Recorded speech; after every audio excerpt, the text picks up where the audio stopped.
Welcome, wanderer. I'm so glad you found your way here tonight. What you're about to hear isn't quite a story in the ordinary sense. It's more like an invitation to drift through forgotten places, to listen to the whispers of worlds that exist just beyond the edge of what we can see. Over the next hour, we'll journey together to 11 hidden corners of time and memory. Some are beneath the earth. Some exist only when darkness falls. Some live in the spaces between breath and silence. And all of them have been waiting, patient and unspoken, for someone like you to finally listen. So I ask you, find somewhere quiet. Let your shoulders soften.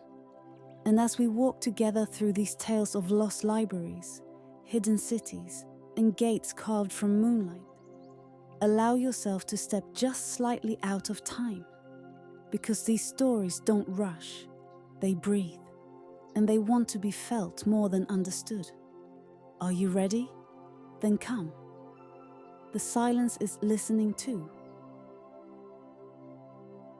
The star map, folded beneath the horizon, it begins, as many forgotten things do, with a single question, drifting like a tide against the edges of thought. What ancient hands could have drawn a map meant only for the night? It is said that some maps were not shaped for travelers of soil and sea, but for wanderers of silence and of stars. In the soft hush before dawn, before the world remembers its movement, imagine a stretch of coastline where the sand is cool as breath, and the sky still holds the fading imprint of constellations. It is here, beneath a horizon still folded in blue shadow, that the first shard was found. A fisherman long ago claimed he stumbled upon it after a storm. A sliver of polished stone half buried in seaweed. Others doubted him, as people often doubt what sounds too delicate, too improbable. Yet whispers tell us he carried it home, wrapped not in cloth, but in reverence, for on its surface glimmered faint lines, etched with a precision unclaimed by wind or water. They were not symbols of land, not rivers, not borders or kingdoms, but arcs and small points, arranged exactly as the sky arranges itself when the world turns toward midnight. Some say the shard hummed faintly when touched, as if remembering hands that traced it long before human shores were charted. Beneath the silence, those who examined it felt a strange echo, the sensation of being watched not by eyes, but by the patient geometry of the cosmos itself. No one knew then that it was only one piece of something greater. A map not of territory, but of experience. Not of distance, but of ritual. A star map carved by a civilization that spoke with the night as if it were kin. The second shard emerged centuries later, far from the first, on another forgotten coastline where the tides run colder, and the cliffs rise like old guardians. Here, the sea is known to keep secrets, dragging them into caves or casting them ashore only when the moon permits. The shard was found by a passerby picking driftwood for a fire. At first, it looked like any scrap of ocean-tossed rock, smoothed by waves. But when he turned it against the dimming sky, he saw the glint. A faint trail of carved stars arranged in a spiral, marked by the moon, some said. And so the rumors grew. It is said these fragments were once part of a larger slab, perhaps a ceremonial stone spread upon an altar overlooking the sea.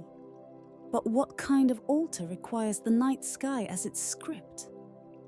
What kind of guidebook unfolds only when the heavens are fully awake? When the fragments were placed side by side, researchers noticed something peculiar. The constellations engraved did not match the sky of our time. They matched older skies. Skies that belonged to epochs when continents slept in different shapes, when oceans wandered into new basins, when stars themselves shifted by the slow breathing of the universe. To look at these stones was to look backward across millennia, as though peering through the ribs of time. The journey to understand the map drew those who listened closely, who felt something stirring beneath its surface. And so, whispers guided travelers to cliffs rumored to contain chambers carved by forgotten hands. These cliffs, at first, appear ordinary, streaked with salt, crowned by wind-gnarled grasses.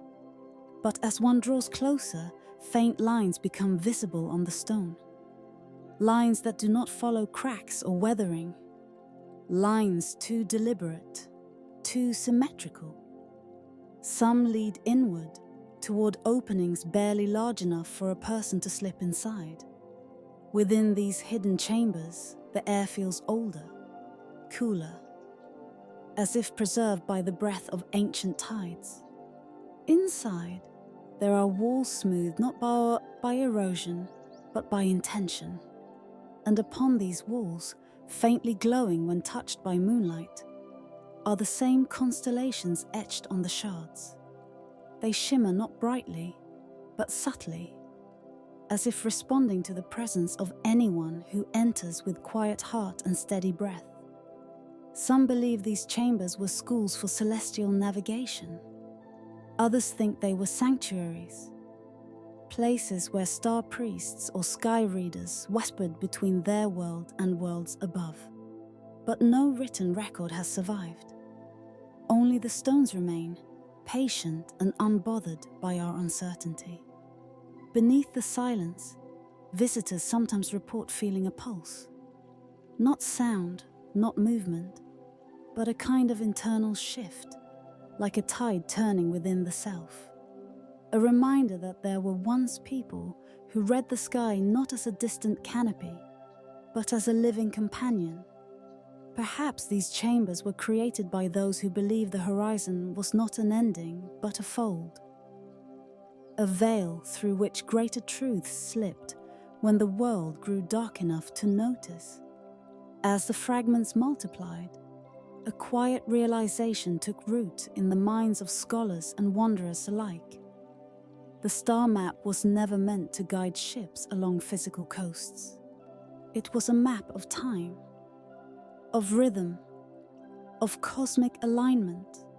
Some lines connected constellations that appear only during certain tides.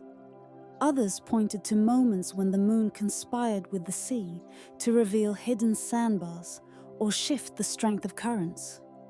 It is said these markings aligned with nights when the horizon seemed to exhale, when the boundary between sky and ocean softened until both mirrored each other perfectly. There were rituals embedded in these patterns, but they were not rituals of worship. They were rituals of navigation. Practices honed by seafarers who believed that the night was a companion, not a threat. Sailors who understood that the stars do not simply shine, they speak. Older cultures described the sky as an ocean of its own, with constellations serving as islands of meaning. Perhaps this map was their attempt to translate a celestial sea into a language carved in stone, to preserve a method of travel now dissolved into salt and wind. And so, myth and memory began to merge. Tales of fishermen who claimed luminous visitors descended in silent craft to teach them the star paths. Legends of spirits who walked the tide line, carrying lanterns that reflected heavenly constellations. It is impossible to say what is true. History does not always announce its facts. Sometimes it whispers them through symbols too subtle for the waking mind. In forgotten ports along distant coastlines, storytellers speak of a time when people did not fear the vastness of the sea. They say travelers once drifted far beyond the visible world, guided only by starlight and intuition. They returned with tales of islands that shimmered like dust caught in a sunbeam, and of nights so dark the stars seemed to fall into the water. Whispers tell us that some of those sailors carried fragments of the map, not for direction, but for comfort. To hold the stone was to hold a piece of the night in one's palm, a reminder that no journey is entirely earthbound.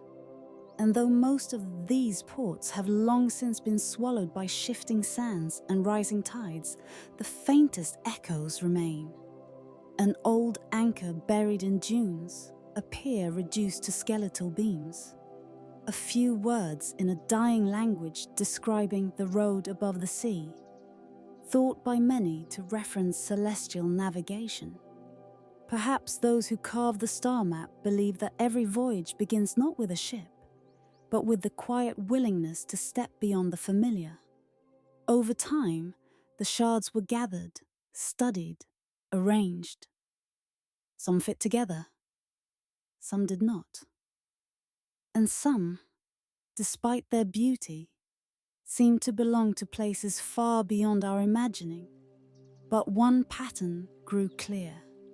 The map brightened only under certain conditions, only beneath a sky untouched by lanterns or cities, only when silence settled deeply enough to hear one's own breath, only when the horizon softened, folding inward like a curtain parting to reveal a stage of starlight.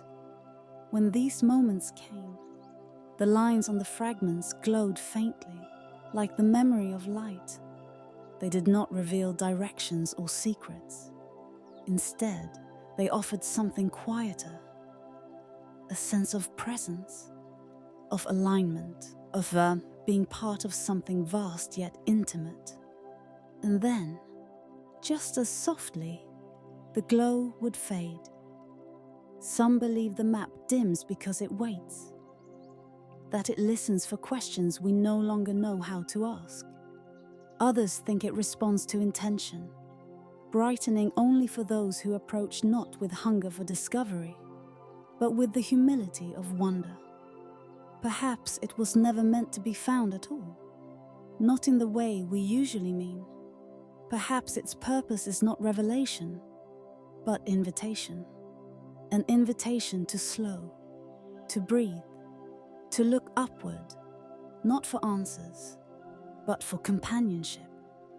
As you imagine the shards scattered now across the table of centuries, picture them slowly losing their glow, folding their starlight back into themselves.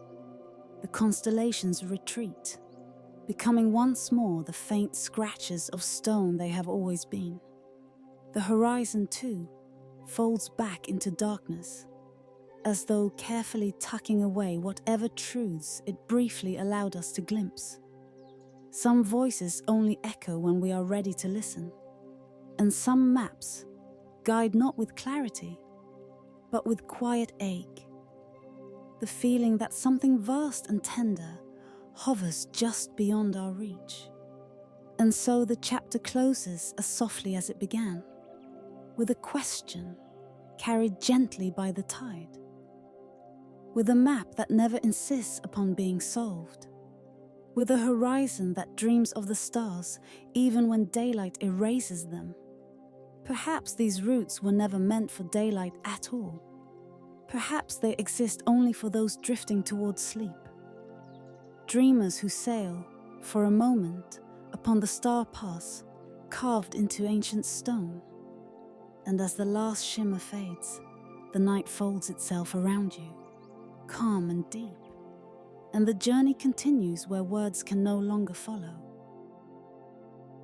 The library hidden in the rain's footsteps, that inner corner of the world where the monsoons wander like lost pilgrims.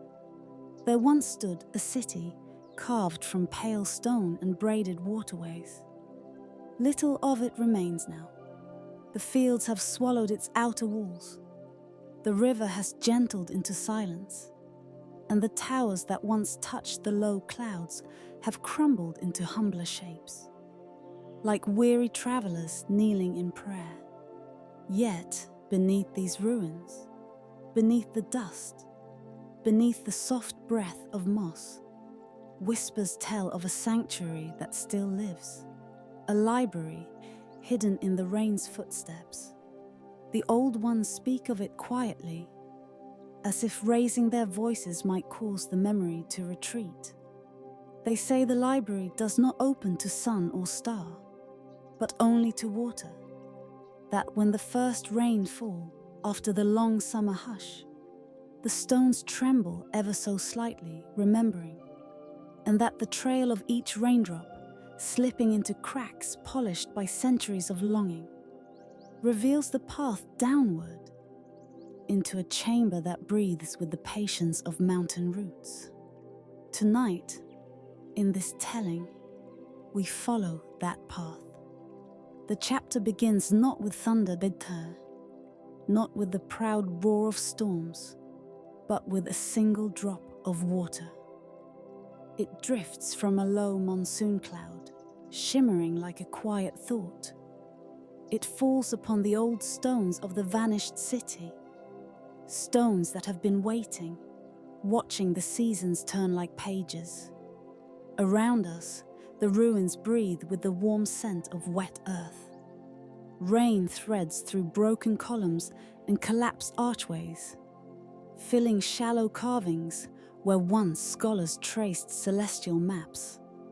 It slips into narrow seams and soft hollows, each droplet choosing a route with the certainty of someone returning home. Ahead, the moon hides behind a curtain of slow-moving clouds, and its dim glow glints on the stones as though blessing them. The air grows deeper, cooler, touched by the quiet music of water moving through ancient veins. One particular rivulet catches the eye, a silver thread weaving its way along a tilted slab before vanishing into a crack that seems too deliberate to be chance. Some believe this is the very place where the city's last scribe vanished centuries ago, drawn by the promise of knowledge preserved beneath the world's forgetting. Others claim that this path was never carved by human hands at all, but shaped by the rain itself, as though the sky sought to protect secrets not meant to fade. Whatever the truth, tonight the rain has come, soft and unhurried, and the earth seems ready to guide us downward.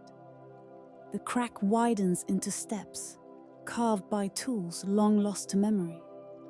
Moss glows faintly along the walls, drinking in the moisture and releasing a gentle fragrance of green thyme. The sound of the rain above fades into a distant murmur, replaced by the delicate drip of water gathering wisdom drop by drop. Inside, the air carries a texture of age, ink dissolved into dust, parchment softened until it remembers it was once living bark. Every breath feels like stepping into a story written before language found its shape. Whispers tell us that this library was not built in a single generation. Instead, each era of the vanished city added its own chamber, its own shelves, its own way of listening to the rain. Some chambers were dedicated to kingdoms that rose and fell within a single season, desert-born dynasties of swift conquerors whose empires dried at the pace of the wind. Others held scrolls recording rituals performed under veiled moons, when the sky dimmed to a pearly hush and dancers traced spirals meant to summon clarity or forgetting. As we continue deeper, the stone corridor widens into a rotunda, its ceiling carved to resemble an upturned bowl of night sky. Though the carvings have been softened by time, their intent still lingers. Star-marked glyphs arranged in patterns that once guided travelers across oceans of dust and grass. On the walls are faint paintings of scribes seated cross-legged, candles illuminating their faces with a warm golden stillness. They look serene, almost dreamlike, as if writing was not labor, but devotion.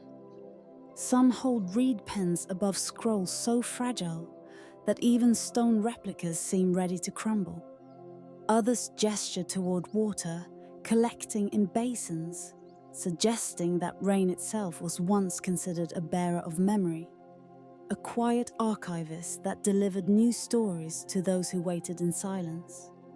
It is said that these scribes learned to listen to rainfall as scripture, each drop a syllable, each shift in rhythm a divine correction. Some could interpret entire histories from the pattern of a passing storm. Here, the echoes of their breath still linger. The next chamber is taller, more intimate. Here, the floor rests on a gentle slope, causing water to trickle into a low pool. Floating upon it are fragments of manuscript, thin as fallen petals, trembling with each ripple. The writing upon them is impossible to decipher. The ink has dissolved into tiny cosmic swirls, as though returning to the stardust from which all stories begin. Some believe these pages contain truths too fragile to survive the open world, prophecies that would fracture under daylight, or records of moments so pure they could exist only in darkness and water. Nearby, a bundle of scrolls lies protected beneath a lattice of stone ribs. The parchment has dried into curled spirals, their ends faded to the color of ashes. As we approach, a faint powder drifts from them, fragments of sentences, perhaps, or the soft surrender of memory returning to silence. We do not touch them. The air itself seems to warn us, as though a breath too close might unravel a century. Deeper still, a narrow hall stretches forward. Shelves carved from earth line both sides, holding clay tablets engraved with symbols that shimmer faintly in the dimness. Some tablets are cracked, others worn smooth, yet each seems to carry a pulse, a sense that they still hold meaning, even if no one remains who can read them. Whispers tell of a once sacred tongue, spoken only by those who could hear the world's oldest songs, hidden in rainfall, in wind, in the trembling roots of trees. A language that did not seek to describe the world, but to follow it, like a shadow that knew how to dream. Perhaps those who understood it could step between moments, sensing the thin places where memory and possibility overlap. Or perhaps it was simply a dialect of devotion, uttered by scribes who loved their craft so much they shaped a new voice to honor it. No scholar has ever confirmed these tales, but the tablets seem to hum softly, as if aware that someone is listening. At last we reach what many believe to be the heart of the library, a chamber shaped like a teardrop, its ceiling descending into a point illuminated by droplets forming one after another. Each drop releases a gentle tone as it touches the stone basin below, creating a rhythm both random and strangely familiar. Here, we sense the quiet devotion of the scribes more than anywhere else. Their ghosts do not appear, yet their presence fills the room like the faint warmth of a candle recently extinguished. Along the walls, niches hold remnants of writing tools. Reed pens hardened into thin bones, ink blocks that flake into dusty spirals, candles whose wax drips have fused with the stone. It is impossible to tell how long they have rested here. Perhaps hundreds of years, perhaps thousands. Time behaves differently in places where the world forgets to hurry. A central pedestal holds what was once a codex of considerable size. Only the spine remains, its leather darkened by moisture and age. The pages are gone, crumbled into the air, returned to the pool, or carried away by the rain that occasionally breathes through the cracks. Some believe this codex contained the secret origins of the city above, an account of why it rose, why it vanished, and why its library survives only in the company of water. Others say it held nothing more than poetry, written in a hand so gentle that even loss treated it kindly. Either way, the codex is silent now. The scribes too are silent. Yet the room hums with a truth older than language, that some knowledge is meant not to be preserved in ink, but in the spaces between breaths, in the rhythm of things that live and pass away in their own soft time. Gradually, the rhythm of droplets slows. The basin's surface stills. Outside, the storm's distant song fades into a hush, so complete it feels like the world exhaling. We retrace our steps through the chambers. The manuscripts lie in their delicate states of surrender. The tablets glow faintly, like thoughts drifting toward the edge of sleep. The rotunda watches us leave with silent, patient eyes. When we emerge, the city above glimmers beneath a velvet quiet. The stones glisten with the last traces of rain. The drainage cracks, once alive with silver threads, now darken as the water seeps deeper, retreating toward the library that belongs to no season but its own. It is said that when the rain stops, the entrance closes, not with a sound, but with a sigh. The earth settles. The stones slip back into place. What lies beneath becomes once again veiled, as though it had never awakened at all. Some voices only echo when we are ready to listen. Tonight, the library sinks into stillness again, a sanctuary known only to the waters that guard it, and to the rare wanderer who pauses long enough to hear the footsteps of the rain. Perhaps it was never meant to be found, or perhaps, beneath the silence, it waits for someone who remembers that even the softest drop of water carries a story. And so the chapter fades, like ink dissolving into a pool, leaving us suspended between memory and dream, listening gently for the next rainfall. The gate where shadows learned to speak, that in the loneliest reach of an ancient desert, where dunes move like slow ocean tides and the horizon trembles in the heat of day, there stands a stone gate that no longer belongs to anything. No walls, no towers, no roads leading toward it. Only a lone archway rising from the sand, as though the rest of the city had faded into dust, the way stars vanish at morning. And so the chapter begins with a single wanderer, unhurried, unmarked by urgency, approaching this solitary threshold as moonlight spills across the desert floor like a quiet blessing. The dunes are pale tonight, soft as the ash of a long extinguished fire. A thin wind combs its way across the sand, trailing fingers that hum through the hollow places of rock.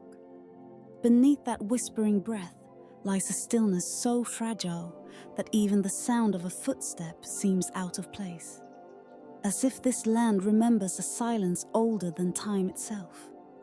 The gate waits there, half buried, half awake. Some believe the desert built it, not human hands. Others say it once belonged to a forgotten kingdom whose name was spoken only in ritual, a place where shadows were not feared, but listened to, where the night was treated as a teacher, and dreams as a kind of scripture.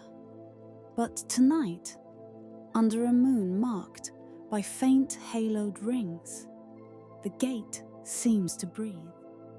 The wanderer pauses a few steps our way, letting the quiet settle. In the blue glow, the archer's carvings flicker with soft imagination. What at first appears to be simple erosion begins to shape itself into form. The curve of an animal's back, its eye carved like a tiny star, a river rendered in swirling spirals, flowing upward rather than down. Symbols that spiral inward like the gentle unfurling of a seed. The wanderer knows, without being told, that to stand here is to stand between two kinds of silence. One belongs to the world of waking. The other belongs to the ancestral hush that lives just beyond perception. And the gate, as it has for untold centuries, holds them both. Whispers tell us that long before empires claimed the desert's bones, people came from distant lands just to sit beneath this archway. They traveled not for treasure or glory, but to speak with their own shadows, to set aside the burden of daylight and listen to the quiet truths carried only in dusk. It is said that before first light, when the moon lingers low and unsure, when the world has not yet chosen whether it is night or morning, the gate murmurs. Not loudly, not like thunder or chant or prophecy, more like breath shaping itself into words, drifting soft across the sand. No two travelers ever heard the same thing. Some heard the stories of their ancestors, some heard warnings, some heard nothing at all, only an invitation to go deeper into themselves. For this was the threshold between waking and dreams. The wanderer knows these legends, though they were never written down in scrolls. The desert preserves its wisdom differently, through the shape of dunes, through the patterns of wind, through stories carried mouth to mouth, like fragile embers that must be protected from too much light. Tonight, the air is cool, the moon is high. The wanderer steps closer, the carvings shift again, not physically, but in the way memory shifts when touched with longing. It is as though the archway contains centuries of gazes and responds to the presence of anyone who seeks it with a quiet reshaping. Animal figures blink slowly, their starlit eyes glimmering. Rivers wind upward, defying gravity with the grace of forgotten myth.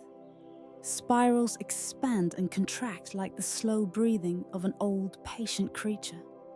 The wanderer reaches a hand toward the stone, but does not touch. Some places do not ask for contact.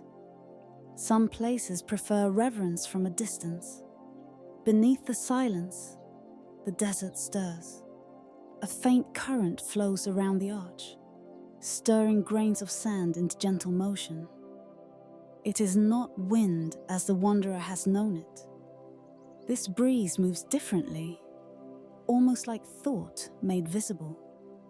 It passes through the archway and circles back again, carrying hints of sound, soft tones, like syllables carried underwater.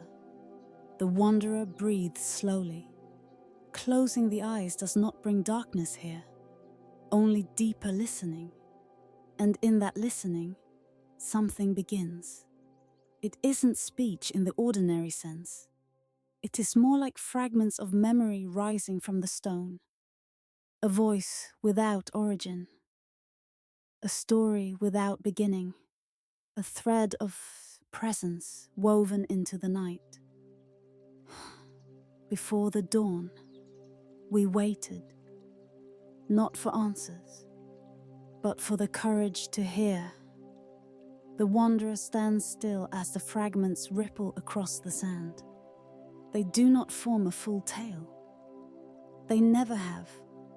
The gate reveals itself like a dream, one symbol at a time, never more than one is needed.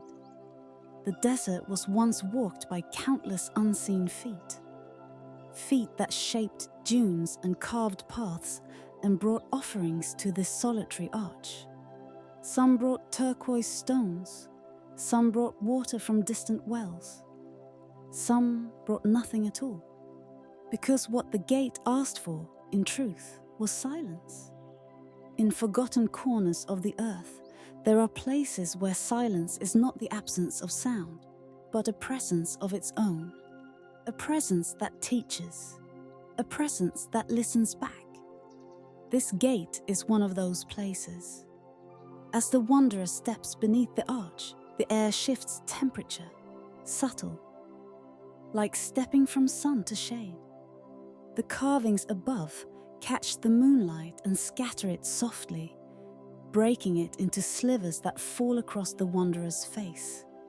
Whispers tell us the gate marks a boundary not between worlds, but between ways of seeing. Those who passed beneath it with pride felt nothing. Those who passed beneath it with fear felt only echoes of their own trembling. But those who approached with quiet hearts, those willing to be still, heard truths that had nothing to do with destiny and everything to do with presence. Some believe the ancestors used this place during the longest nights of the year. They came to set down their burdens and let the desert absorb them. They came to remember that the world existed before their worries and would continue long after. They came to surrender to the quiet, and the quiet in return spoke to them. The wanderer feels something similar now, not a revelation, but a softening. The mind loosens its grip on the day. Thoughts drift like grains of sand. Imagined rivers flow upward. Animals with starlit eyes watch from the edges of awareness. For a moment, it feels as though the boundary between self and desert dissolves. The wanderer becomes part of the breath that drifts across the dunes, part of the moonlight that stains the sand blue, part of the unfathomable patience of stone. Around the arch, the air is filled with the gentlest murmuring, like wind traveling through layered chambers underground, like voices calling across dream distance, like shadows learning how to form words. But just as the wanderer listens more deeply, the murmurs begin to fade, not abruptly, but slowly, softly, like a tide withdrawing into itself. The carvings still shimmer in the moonlight, but the illusion of movement quiets. The spirals no longer expand. The animals close their starlit eyes. The upward flowing river returns to stillness. The desert, too, returns to its breath. And the wanderer takes one careful step back, then another. The gate remains unchanged, open, waiting, neither revealing nor concealing. It watches the horizon with a stillness carved from centuries. The murmurs are gone now, absorbed once more by the sand and the veiled night. But something remains, a feeling that cannot be carried in the hands, only in the heart, a reminder shaped from silence, as delicate as desert wind. Some doors do not lead outward, they lead inward. Some thresholds are not meant to be crossed, but understood. Some truths do not speak, they wait. And so the wanderer stands a final moment before the archway, letting the moonlight settle on the sand like pale dust. The night stretches wide around them, deep and endless. When at last the wanderer turns away, the gate remains, its silhouette framed against the quiet horizon, watching over dunes shaped by countless unseen feet. Perhaps it was never meant to be found.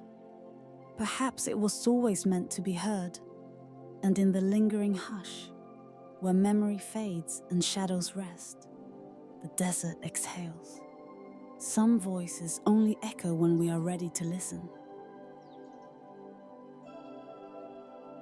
The moonlit city that sank without sound, that along a quiet and forgotten coastline, where the world once exhaled in long, unbroken tides, there stood a city made of translucent stone.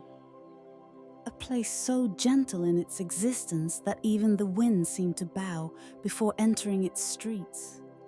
At night, when the moon lifted itself above the horizon like a lantern carried by unseen hands, the whole city glimmered as though draped in liquid silver.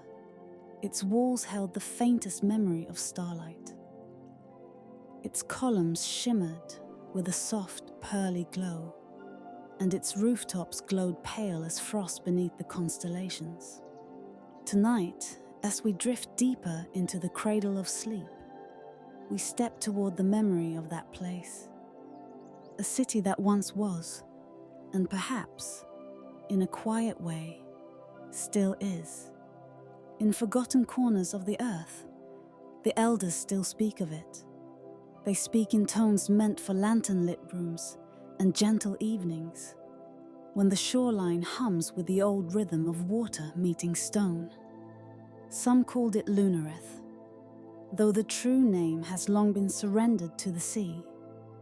Others referred to it simply as the moon's reflection. And yet, the people who lived beside those waters never tried to define it fully.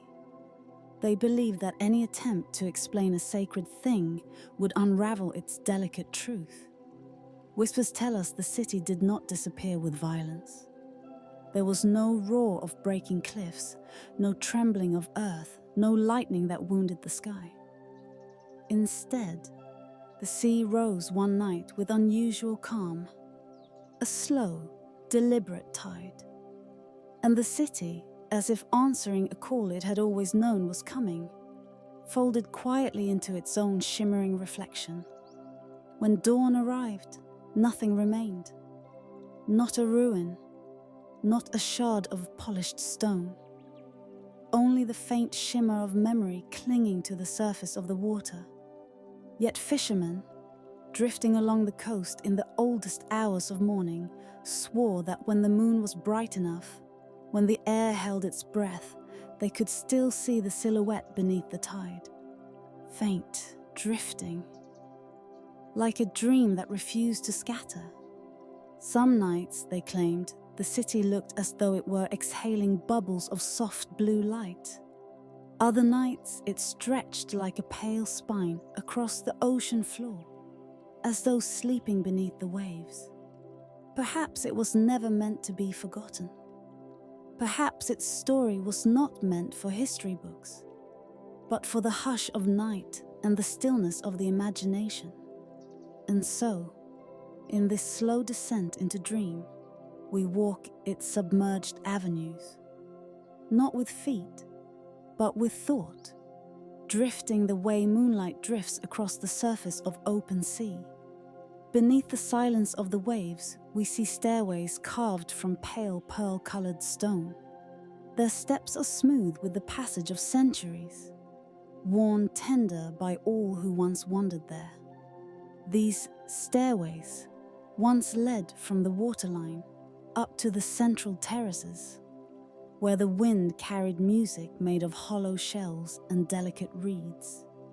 The people believed the ocean itself created the melodies, using the city as its instrument. In wide plazas, surrounded by columns that rose like pale fingers toward the night sky, musicians played in time with the tide. Their instruments were shaped from translucent stone that caught the glow of the moon, making the air shimmer with each note. It is believed that the city tuned itself to the moon's shifting phases, that its light, its warmth, even its silence responded to the rhythm of the heavens. Some believe that Lunareth was not built in a single age. They say the city grew the way coral reefs grow, expanding quietly, patiently, guided by the breath of the sea and the blessing of the moon. Others suggest it was founded by travelers who followed the silver trail of moonlight across uncharted waters, seeking a place where the boundary between earth and sky blurred. But these are only whispers carried by the waves. As we glide deeper through its story, the vision becomes dreamlike. pale reeds sway gently in silver currents, bending as though remembering the hands that once braided them into ceremonial garlands. Beneath the surface, moss glows with a soft, subdued radiance, illuminating fragments of carved stone. Spirals and star marks adorn the walls, symbols used by the ancient moonkeepers. An order devoted to reading the quiet language of tides. Helmets of oxidized bronze lie half buried in silt. Faded copper vessels rest beside them, once used to hold moon-blessed water during their sacred rites. And high above, in the shifting ceiling of the sea, beams of diffused light drift downward like blessings. Whispers tell us that the city was tied to the moon in ways deeper than symbolism. Some old historians, gentle scholars who wrote by candlelight in remote monasteries, believed Lunareth did not exist in the same way other cities did. They argued, softly and with hesitation, that the city followed a celestial rhythm, flickering between presence and absence depending on the moon's cycle. During the new moon, when the sky held no guiding lantern, the city would dim, its translucent stones barely visible, perhaps even dissolving like mist. But when the moon was full, its glow would intensify, flooding the city with such brilliance that it looked as though the stars themselves had lowered to the earth to rest. In their oldest scrolls, the scholars wrote, "The city exists when the moon chooses to reveal it. And when she turns her face away, so too does the city fade." Whether this was metaphor or truth remains uncertain, but there is something comforting in the thought. The idea that somewhere beneath the waves, a quiet, moon-marked city breathes in rhythm with the universe itself. Now, as we drift farther, the sound of waves softens. The world becomes muted. A hush settles over everything, and even the imagination feels wrapped in the gentle weight of water. We wander through the city's grand hall, a chamber carved from a single massive stone, its walls cold and smooth as polished bone. Long ago, moon priests would gather here at dusk, lighting bowls filled with shimmering oil harvested from ocean plants. When these bowls were lit, the hall filled with a glow reminiscent of dawn filtered through shell and pearl. It was said the light did not warm, but soothed. A light that quieted the heart, allowing those who stood within its circle to feel the earth's slow turning. In this hall, the people honored moonrise as though it were a guest entering their home. They believed the moon was not a distant celestial body, but a spirit, gentle, watchful, ancient, who visited them at night to share the stories written in the tides. Perhaps that is why, when the final night arrived, the city sank without sound, as though the moon herself whispered a farewell, and the city bowed gracefully in response. It is said, the sea did not swallow Lunareth abruptly. Instead, the tide rose with such calm, such quiet reverence, that no one felt fear. Windows filled with shimmering water, lanterns flickered softly before disappearing, and then the streets, once alive with song, accepted the sea's embrace and faded into its mirrored surface. No screams, no alarms, only a long exhale, a surrendering sigh. Some voices only echo when we are ready to listen. Tonight, perhaps, we hear the faintest trace of that ancient breath. Now we return to the present, to the shoreline as it exists today. The moon climbs, unhurried, above the horizon. The water ripples, soft and silver. And beneath the waves, just at the edge where memory fades into imagination, we sense something waiting, a glow, a hint of architectural grace, a ghost of the old plazas, a tremble of white stone. We stand at the place where land meets sea, where time meets forgetting. And though we know the city will not rise again, not fully, not in stone, we understand that some places remain alive in silence, preserved in the rhythm of the earth. The tide pulls gently at the sand. The moon shimmers across the water, and for a moment, so brief it feels like a breath, the sea reveals the faint outline of a staircase leading downward into pale light. Perhaps it was never meant to be found. Perhaps its purpose is to whisper to those moving slowly towards sleep. And so, with the soft pull of the tide guiding us, the city dissolves once more into the water's embrace. Unhurried, unending, unwilling to release its secrets fully. All that remains is a glimmer beneath the waves, a memory drifting in the quiet space between waking and dreaming. And as the night deepens, the story settles into silence. The moonlit city sinks again, without sound. The silent orchard of the last emperors, there is a place where the mountains breathe, where their breath slips through cedar and stone like pale ribbons of mist, and where dawn takes its time entering the world, arriving not with brilliance, but with a soft amber sigh.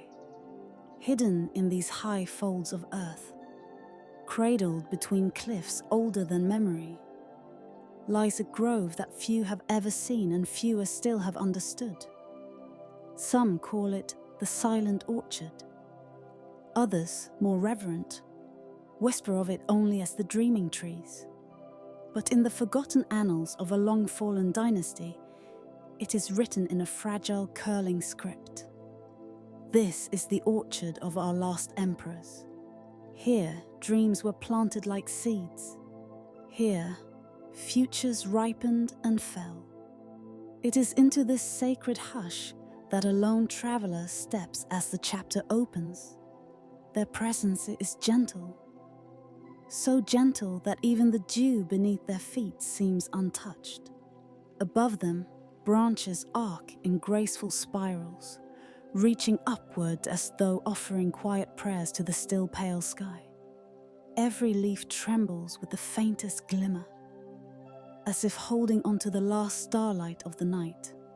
And there, scattered among the branches, hang fruits that pulse faintly with a golden glow, each one reflecting a world long dissolved into dust.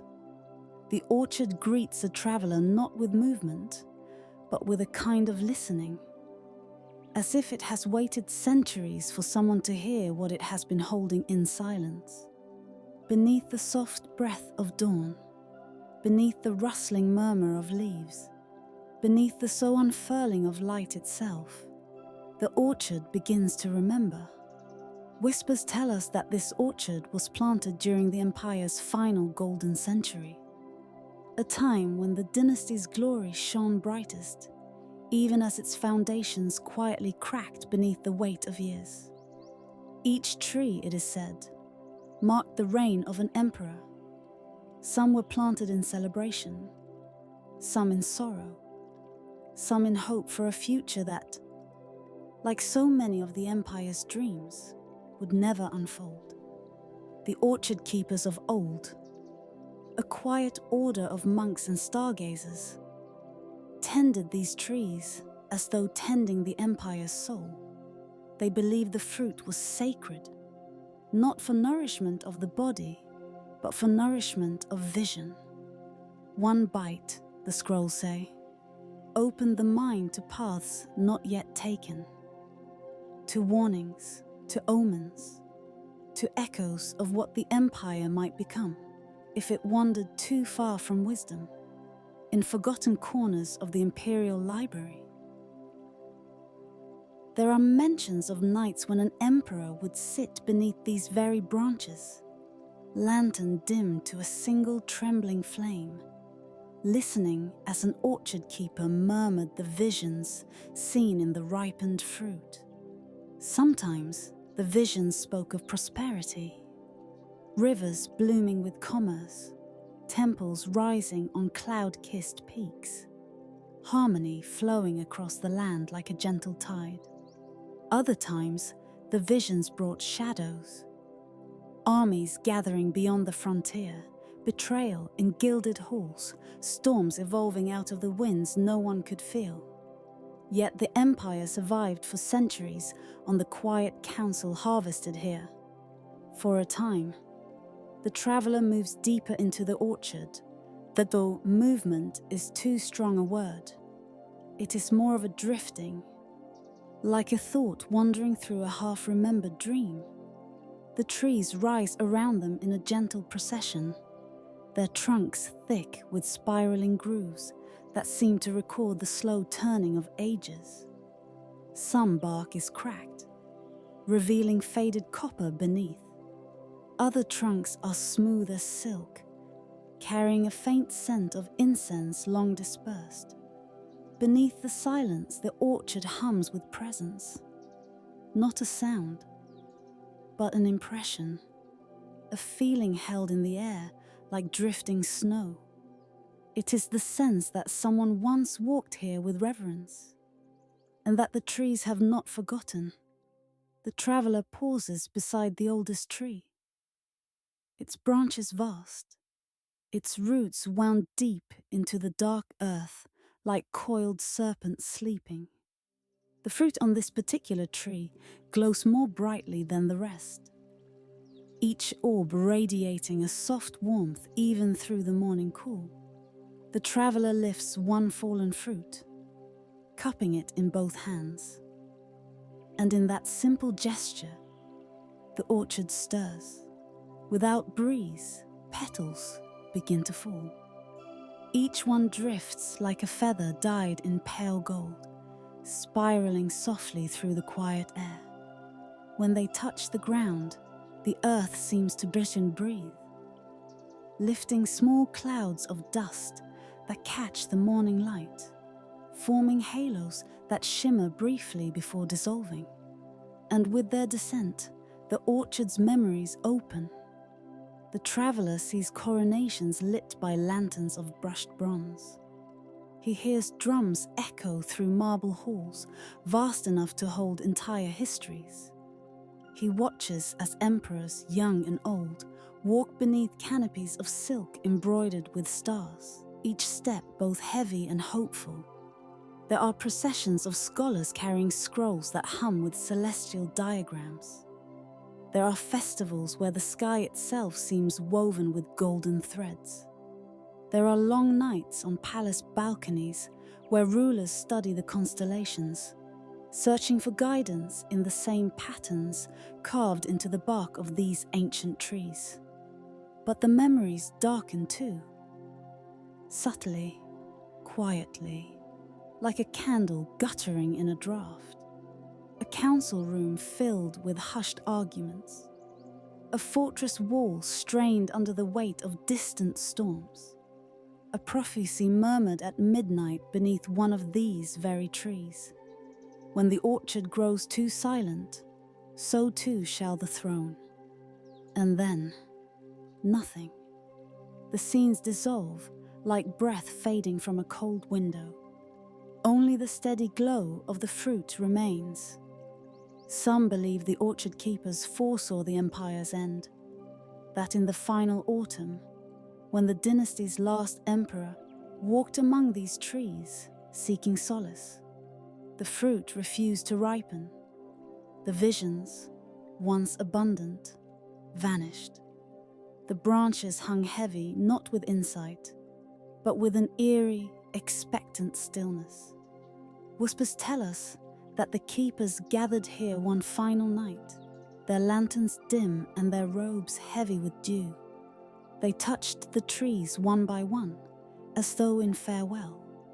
Then they whispered a single vow, Let the orchard keep the memory. Let it guard the dream, even when we cannot. When morning came, the keepers were gone.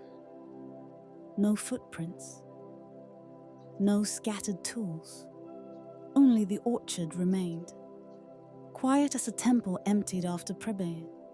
Some say the keepers dissolved into the orchard itself, becoming its breath, its wind, its listening silence. Others think they simply walked away, carrying their secrets into the folds of mountain mist. Perhaps the truth lies somewhere in between, in the space where myth and remembrance meet, like two shadows merging. As the traveler continues forward, the orchard opens into a small clearing. At its center stands a circular stone dais, cracked yet still dignified. Vines curl delicately over its surface, outlining ancient patterns. Spirals within spirals, star marks repeating like a mantra carved across time. It is here the emperors once stood when seeking communion with the orchard. Here, that decisions shaping the fate of a continent were quietly formed. Here, that warnings were spoken in voices that only the patient and the humble could understand. But the empires that once leaned on the orchard's wisdom have long since turned to dust. Their great capitals lie buried beneath layers of time, their armies reduced to silence, their voices echoing only in forgotten hymns carried by wind across remote valleys. And yet the orchard remains, unmoved, unruined, still dreaming. The traveler finally settles beneath a low branch heavy with fruit. Around them, the orchard breathes, a slow, rhythmic exhalation that seems to rise from the soil itself. Light drifts softly through the canopy, painting the air in hues of muted gold and dusk blue shadow. The traveler's eyes grow heavy, though not with weariness. It is a sacred heaviness, the kind that comes when one stands in the presence of something older than memory, yet gentle enough to cradle the smallest hope. Perhaps the orchard wishes to show them something. Perhaps it simply wishes to be witnessed. The traveler leans back against the trunk, feeling its steady heartbeat beneath the bark. And in that moment, the orchard's silence deepens into something almost luminous, something like a dream, something like a farewell, something like a story that continues even when no one is left to tell it. It is said that some places remember us long after we leave, and that some dreams continue growing even when their dreamers have vanished. As the traveler closes their eyes, the orchard sways softly, as though still holding the last emperors in its patient branches. And in the quiet space where breath slows and thought drifts towards sleep, a final question lingers, suspended like mist between ancient trees. Perhaps the empire did not disappear at all. Perhaps it simply folded itself into these silent branches, waiting for the one who can hear its dreams again. The vessel that sailed without a name, that in a secluded harbor, far from any charted trade routes, there lies a place where the water breathes more slowly than anywhere else in the world. A place where the tides move with the patience of old monks, and where wind arrives not as gusts, but as sighs, as if reluctant to disturb what has long been forgotten. Here, in this hush between sea and sky, rests the remnants of a vessel whose name was once spoken with reverence, and later with fear, before it was erased entirely. Not lost, not weathered away, but wiped clean with deliberate intention, as though the letters themselves had grown too bright for mortal memory. Some believe the ship was built not for commerce or conquest, but for a purpose so sacred that no kingdom dared claim it. Others whispered that it was conceived in silence, under a canopy of stars that do not appear in any sky we know. Stars said to shimmer with a pale, drifting glow. The sort of faint radiance found only in dreams or in stories handed down in secret. And so we begin here, at the water's quiet edge, where twilight settles like a soft shawl over the abandoned harbour. The air smells faintly of salt and old timber, of seaweed curling around forgotten posts, of wind that remembers a time before human hands carved ships from trees.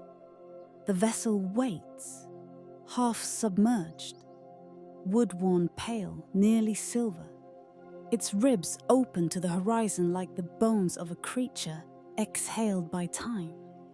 Some say a ship never truly dies while its hull still touches water.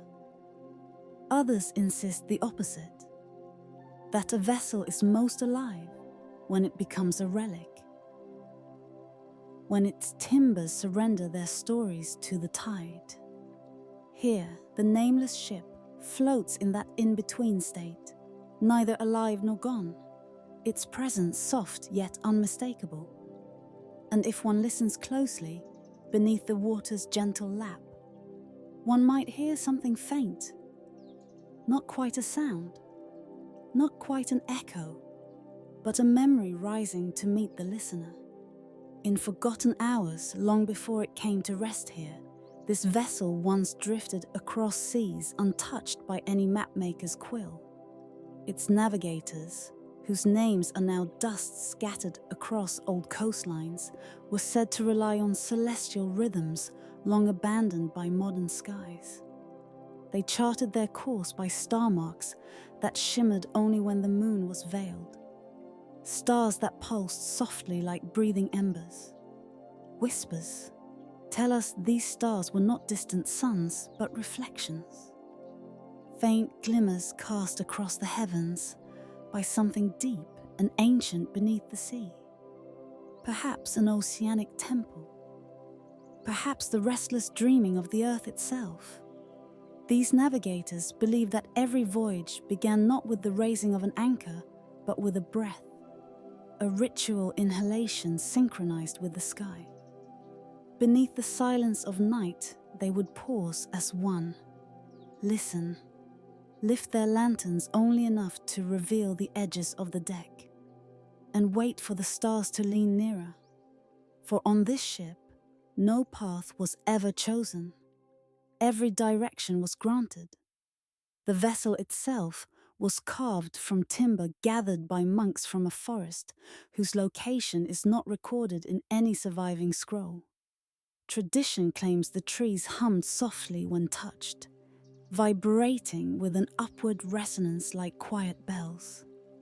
Wood with such a voice was believed to carry messages between worlds, between waking and sleeping, between tide and moon, between memory and forgetting.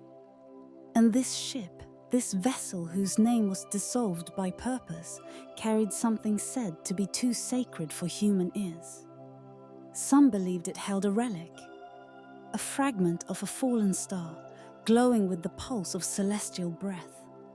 Others murmured that it bore a message too delicate for speech, a message meant to be delivered not by words but by presence, by the simple act of arriving where it was needed.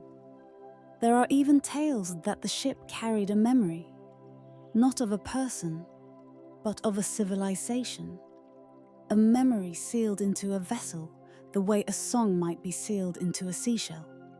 And if one held that shell to their ear, perhaps they would hear an echo of a city swallowed by mist, or laughter shared in a time when the world still knew how to listen. Such stories drift like fog between ages. They are not meant to be weighed or judged. They are meant only to be held, gently as twilight holds the sea. It is said that the vessel sailed for many years to reach a place known only in forgotten circles, a scattered archipelago where temples rose from the ocean like thoughts half remembered. No maps recorded these islands, because they were not always there.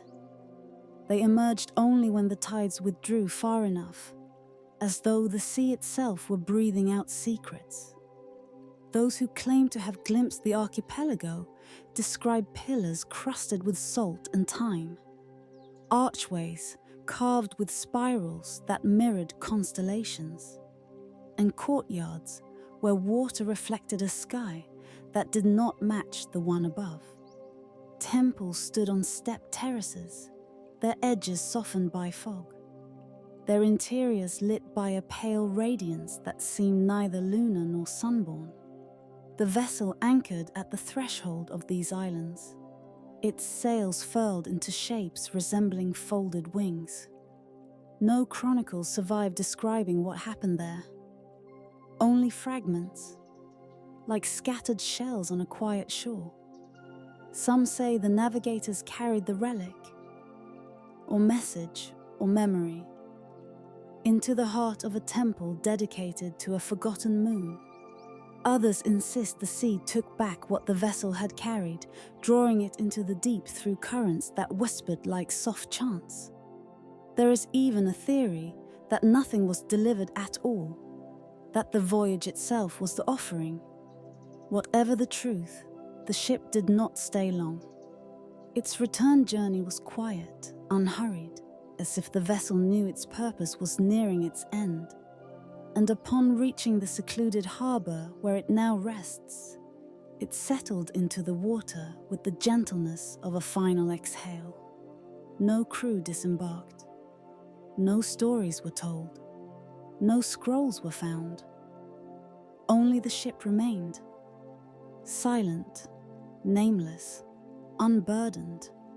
In the days that followed, the vessel's identity faded, not by chance, but by choice. Its name, carved once onto its hull, was scraped away with care. Symbols once painted across its beams were washed with salt until only faint ghosts remained. Even the figurehead, a spiraling motif of star and wave, was removed, leaving only the impression of where it once lived.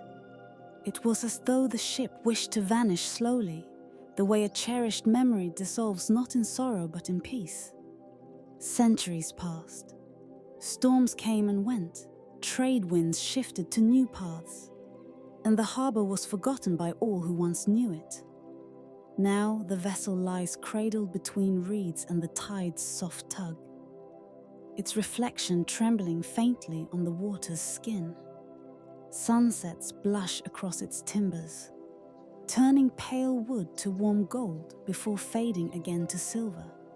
Moonlight drapes over the hull like a shawl, gentle and forgiving. If one stands on the quiet shore at dusk, they might sense the faintest hum. Not a sound, but a feeling, rising from the vessel's frame. It is as if the ship still remembers the stars that once guided it, though those stars no longer shine in our sky. Where memory fades, silence grows soft. Where silence deepens, understanding becomes optional. Perhaps the vessel never intended to be a monument. Perhaps its greatest truth is the way it rests now, surrendered to the tide, allowing its purpose to drift beyond the reach of certainty. Some voices only echo when we are ready to listen. And if you listen now, not with ears, but with presence, you may feel the gentle truth the vessel offers, that not all journeys seek a destination. Some exist only to move, to carry, to return, and then to disappear with grace. As twilight thickens, the ship settles a little deeper into stillness, its hull embracing the quiet water like an old friend. The reeds whisper, the tide inhales, and the light softens into a muted glow that blurs wood and reflection into one. Nothing more is revealed. Nothing needs to be. Perhaps what the vessel carried remained somewhere in the world.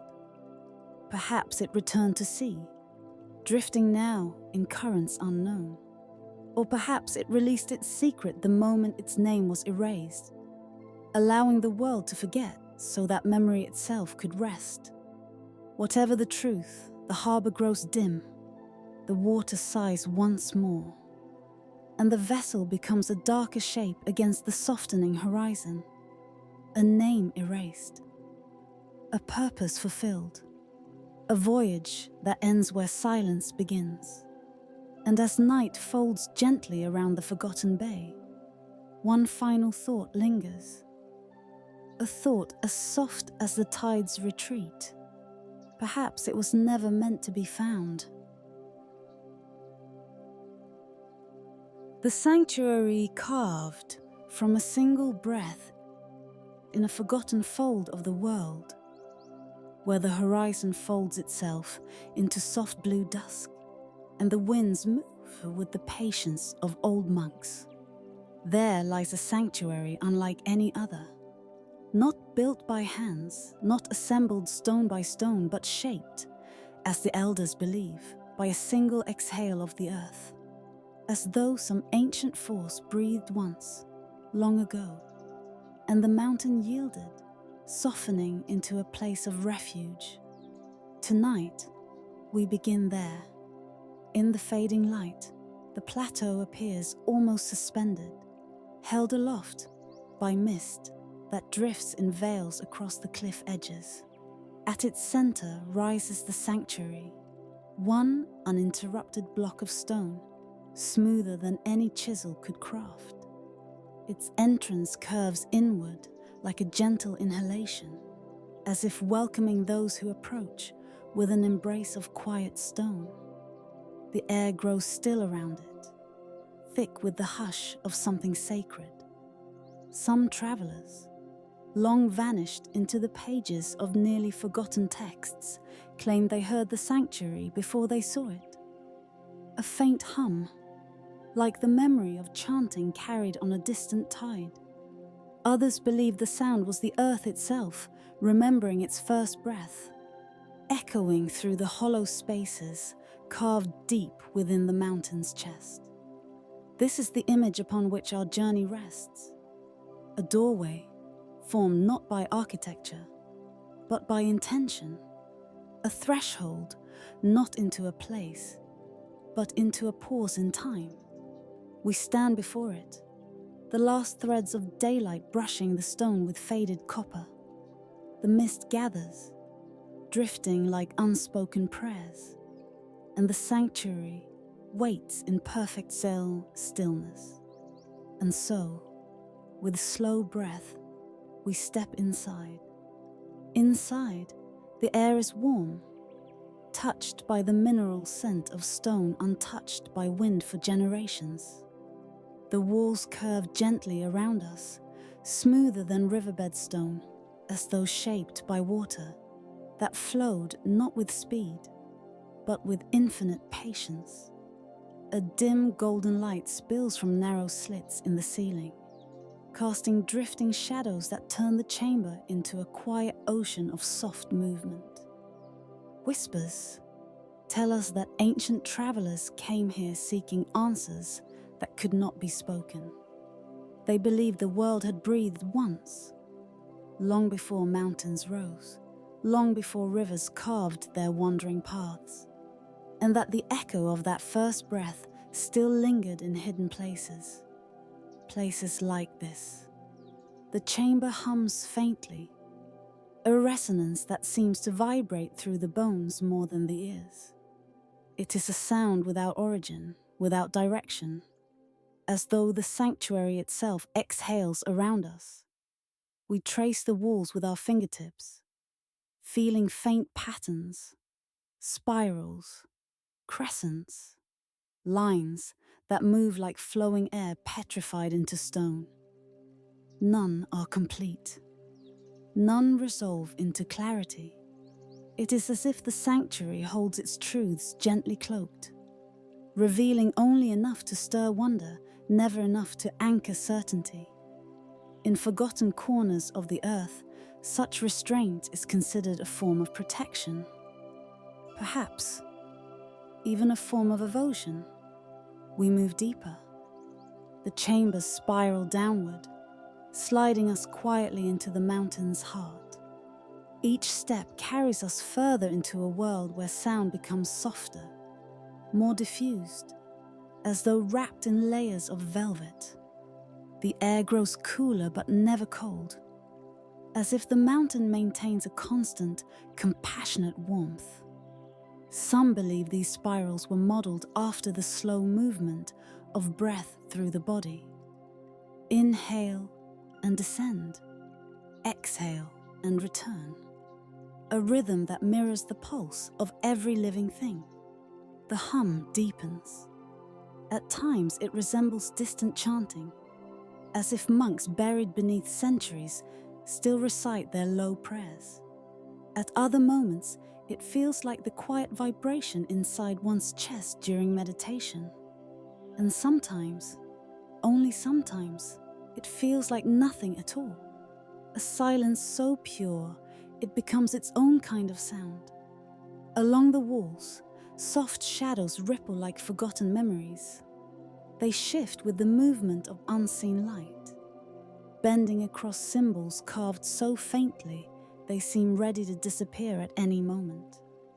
Spirals that echo the turning of time, crumbled shapes that suggest origins older than story, star-marked impressions that glow faintly when traced with the edge of thought rather than touch. Perhaps this place was never meant to offer answers. Perhaps it was meant to offer listening. We continue downward, drawn by the pulse of something ancient and unhurried. The spiral path opens suddenly into a broad hall, its ceiling arching so high that the golden dusk filtering through cracks seems to drift like starlight. Stone columns rise from the floor in soft curves, leaning slightly inward, as if bowing in reverence to an invisible presence.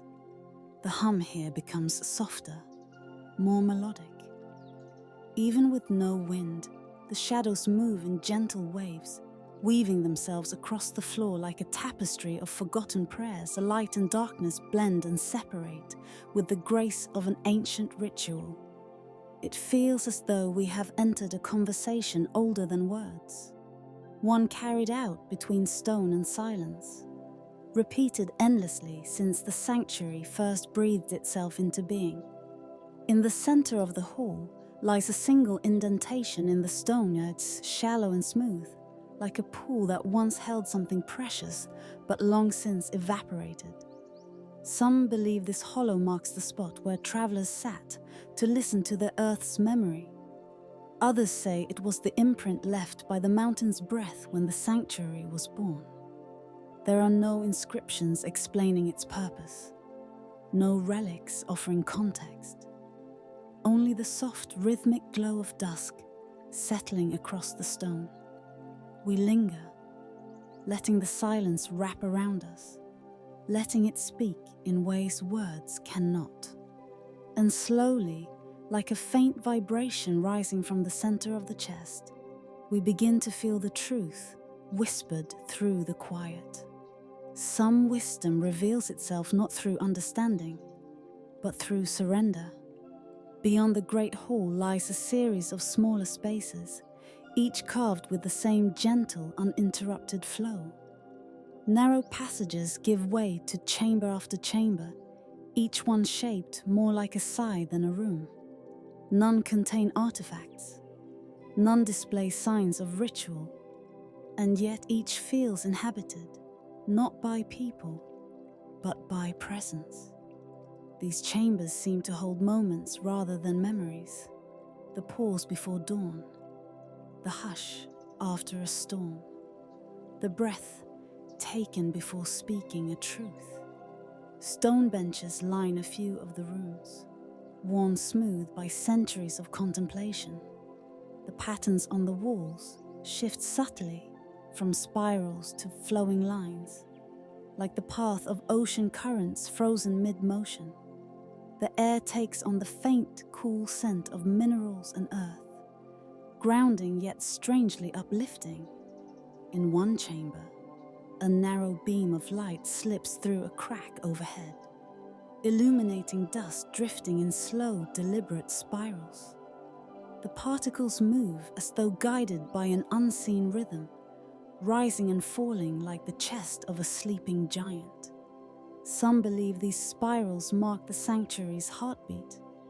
Others say it is the breath of those who came before, lingering in the air like a blessing. Certain mysteries, it seems, choose to reveal themselves only through feeling. At last, the spiraling passage delivers us into a final chamber. It is smaller than the rest, still, almost untouched by time.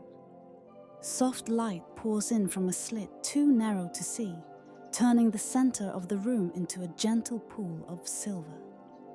There is no bench, no carving, no symbol. Only smooth stone, perfect, uninterrupted, as though sculpted from the memory of light. Whispers tell us this chamber was never meant for footsteps, that those who entered it walked into silence not to seek, but to surrender, to let understanding arise without form, without language. Standing here, it becomes clear why.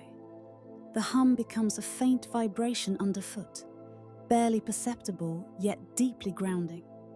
The air seems to thicken with stillness, inviting the visitor to become part of the sanctuary's long, unbroken breath. Where memory fades, a different kind of knowing emerges. Perhaps this chamber was meant only for presence. Perhaps it was meant for the moment the traveler stops seeking answers and becomes the answer themselves. We stand in silence. We breathe, and the stone breathes with us. When we finally turn to leave, the sanctuary does not cling. It offers no signs, no closing ritual. It merely settles into itself, the hum softening like a lullaby drifting away. The spiral path carries us upward, the chambers passing beside us like quiet memories. The great hall fades into shadow. The carved walls release their symbols back into the dimness. The hum retreats, becoming a distant echo, then a memory, then something quieter still. We step once more beneath the curved entrance and emerge into dusk. The plateau is bathed in soft blues and misty greens, the horizon washed with the last breath of day. Behind us, the sanctuary begins to dissolve into the gathering night, its form becoming one with the mountain, one with the breath that created it. Some voices only echo when we are ready to listen. Some sanctuaries linger not in the stone, but in the stillness they awaken. As the evening wind brushes past, gentle as a whispered blessing, the sanctuary releases its final gift, a faint vibration felt in the chest, as if the mountain's breath has become our own. The night deepens, the world grows quiet, and somewhere behind us, carved from a single breath, the sanctuary returns to silence. The Chronicle, written in falling ash, that in certain forgotten corners of the earth, the past does not rest in stone or parchment, but in something far more delicate, something that breathes, settles, and disappears. And so our chapter begins with a quiet valley, hidden amid volcanic ridges that rise like dark ribs against an ember-colored sky. This is a place where time drifts downward in pale grey veils, where memory arrives not as a carved decree, but as layers of ash, thin as moth wings, laid gently upon the earth by the slow exhale of the mountain. Here, in the first light of a softened dawn, we find a lone figure kneeling beside the ground, though their presence is only felt, never seen. The valley holds them in a cradle of warm silence. Before them lies a page, not bound by ink or thread, but formed from centuries of fallen dust. With a careful breath, the scholar brushes aside the uppermost layer, revealing beneath it a trembling spiral drawn in darkened ash.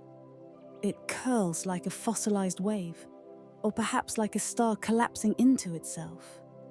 The invitation unfolds. For a moment, the valley seems to hold its breath.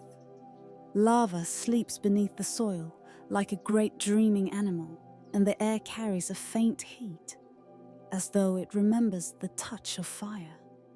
The scholar's fingertips hover over the revealed motif, not daring to disturb it further. Beneath the silence, something ancient stirs. Each stroke, each grain, tells a piece of a story once carried by a civilization that lived in harmony with flames. Some believe that a people once flourished in this place, long before the last river changed course, long before the sky dimmed with the dust of distant eruptions. They did not fear the mountain. They did not shun its voice. Instead, they listened. They waited. They read its shifting moods the way others read the tides or the seasons. It is said they treated each eruption not as disaster, but as divine dialogue, messages from the heart of the earth itself. The scholar, brushing aside another layer, finds fragile lines that ripple like water, rivers drawn in ash, paths once taken, villages once thriving along the warm slopes, their dwellings built of stone, darkened by soot and polished by heat. These markings, though faint, breathe with an ancient cadence. They tell of a world where life unfolded in rhythm with the mountain's dull, slow pulse. As we drift deeper into the valley's muted palette, sand beige, clay red, dusk sky blue smeared thinly across the horizon, we feel the warmth of sleeping lava beneath our own feet. The breeze carries hints of minerals and faraway embers. Shadows stretch long, soft-edged by the suspended ash, drifting through the air like a broken constellation. Whispers tell us that this place once glowed at twilight with lanterns of amber glass. Citizens carried them as they walked the night paths, their lights swaying like fireflies made of molten gold. They believed the lanterns held echoes of the volcano's inner fire, tiny guardians entrusted with illuminating the words that fell from the sky. And when the ash descended, slow as snow yet warm as breath, they would gather in circles, letting it settle upon their hair and robes, lifting their faces as though receiving a blessing. Somewhere beneath the earth, the volcano murmured in reply. The scholar uncovers another fragment, a constellation drawn in delicate arcs. Each star is a pressed indentation, each line a careful drag of a fingertip through the soft grey layer. The motif glimmers faintly where metallic dust catches the morning light. Perhaps this was once a celestial calendar, perhaps a warning, or perhaps simply an offering, a way of marking the sky as it appeared in a moment now lost. The lines are delicate, easily broken, as though reminding us that memory is always more fragile than it appears. In ancient nights older than any recorded history, this civilization read the falling ash as others read scripture, the way the dust swirled, the rhythm of its descent, the size of the grains, the warmth carried within them. All these things were studied, deciphered, woven into chronicles that marked the passing of generations. But each new eruption rewrote their story. With every tremor, new ash covered the old writings. The valley became an ever-renewing library, each page layered gently upon the last. History was not fixed. It shimmered, shifted, lived. Some voices only echoed when one brushed aside enough layers to listen. The scholar, kneeling with tender patience, knows this. Knows that the story revealed today may vanish tomorrow. Knows that even now the mountain is preparing its next breath. And still, they uncover more. As the chapter deepens, we drift further into the civilization's twilight practices, remembered not through ruins or relics, but through symbols left in the shifting dust. It is said their rituals began at the precise moment when sunlight softened into copper, when the world grew quiet enough to hear the pulse beneath the earth. People would gather in the valley, placing their amber glass lanterns in careful circles. Their robes were woven in muted tones, misty greens, faded copper, sandstone yellow, colors meant to reflect the changing moods of the land. Ash fell around them like a patient snowfall, coating their shoulders and hair. They believed each flake was a word, each drift a sentence. Some even claimed that if you held your breath just long enough, you could hear faint murmurs inside each falling particle, like distant hymns carried from the mountain's core. The rituals were simple, gentle, a soft humming in unison, a tracing of spirals into the dust with open palms, a lifting of lanterns toward the quiet sky. They honored impermanence, knowing the earth would rewrite their offerings with the same hand that had received them. Their children played in the ash, making patterns that vanished before dawn. Their elders spoke of river paths that once glowed like molten metal. Their storytellers wove tales of fire beings who lived inside the mountain and whispered secrets only when the moon was thin and marked by a pale halo. But time passed, as it always does. The eruptions came and went, and little by little, the people who read the ash faded from the land. Their final messages drifted down like soft shadows, eventually buried beneath centuries of new dust. Only the valley remembers. Now, as we travel alongside the scholar, the valley hums softly, not with danger, not with warning, but with something else, something like remembrance. Beneath the soil, the volcano sleeps with a warmth that feels almost affectionate. The ground is firm, but warm enough to notice, warm enough to reassure, warm enough to remind us that even silence has a pulse. We drift through muted colors, the soft gray of ash settling into crevices, the reddish undertones of old lava channels, the deep, soot-shadowed hollows where the day's light never quite reaches. Ash clings to old petrified branches and settles in the grooves of long-abandoned stone altars, creating layers of time we can almost feel with our fingertips. Where memory fades, the valley fills the silence with new stories. Somewhere beyond the ridge, birds cry out in low, echoing notes, muffled by the ash-laden air. A single plume of steam rises from the mountain's cracked side, curling upward like a thin script the wind cannot rewrite. The scholar pauses, brushes aside another delicate sheet, reveals an oceanic spiral and a row of tiny star marks. For a moment, we glimpse the edge of a world that once saw fire not as destruction, but as teacher. Eventually, the scholar leans back, the soft ash drifting from their sleeves.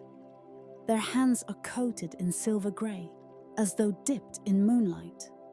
They regard the fragile markings revealed, a constellation, a river path, a spiral that loops inward toward a symbol resembling an eye or a gate.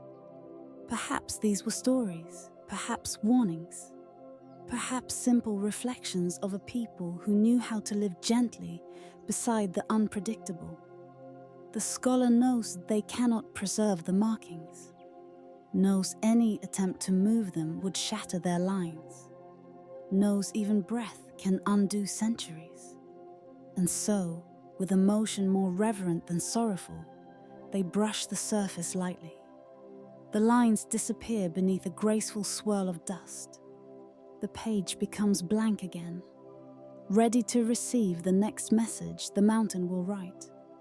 It is said the volcano breathes once every 1,000 nights, exhaling a fresh layer of ash that settles like unspoken truth.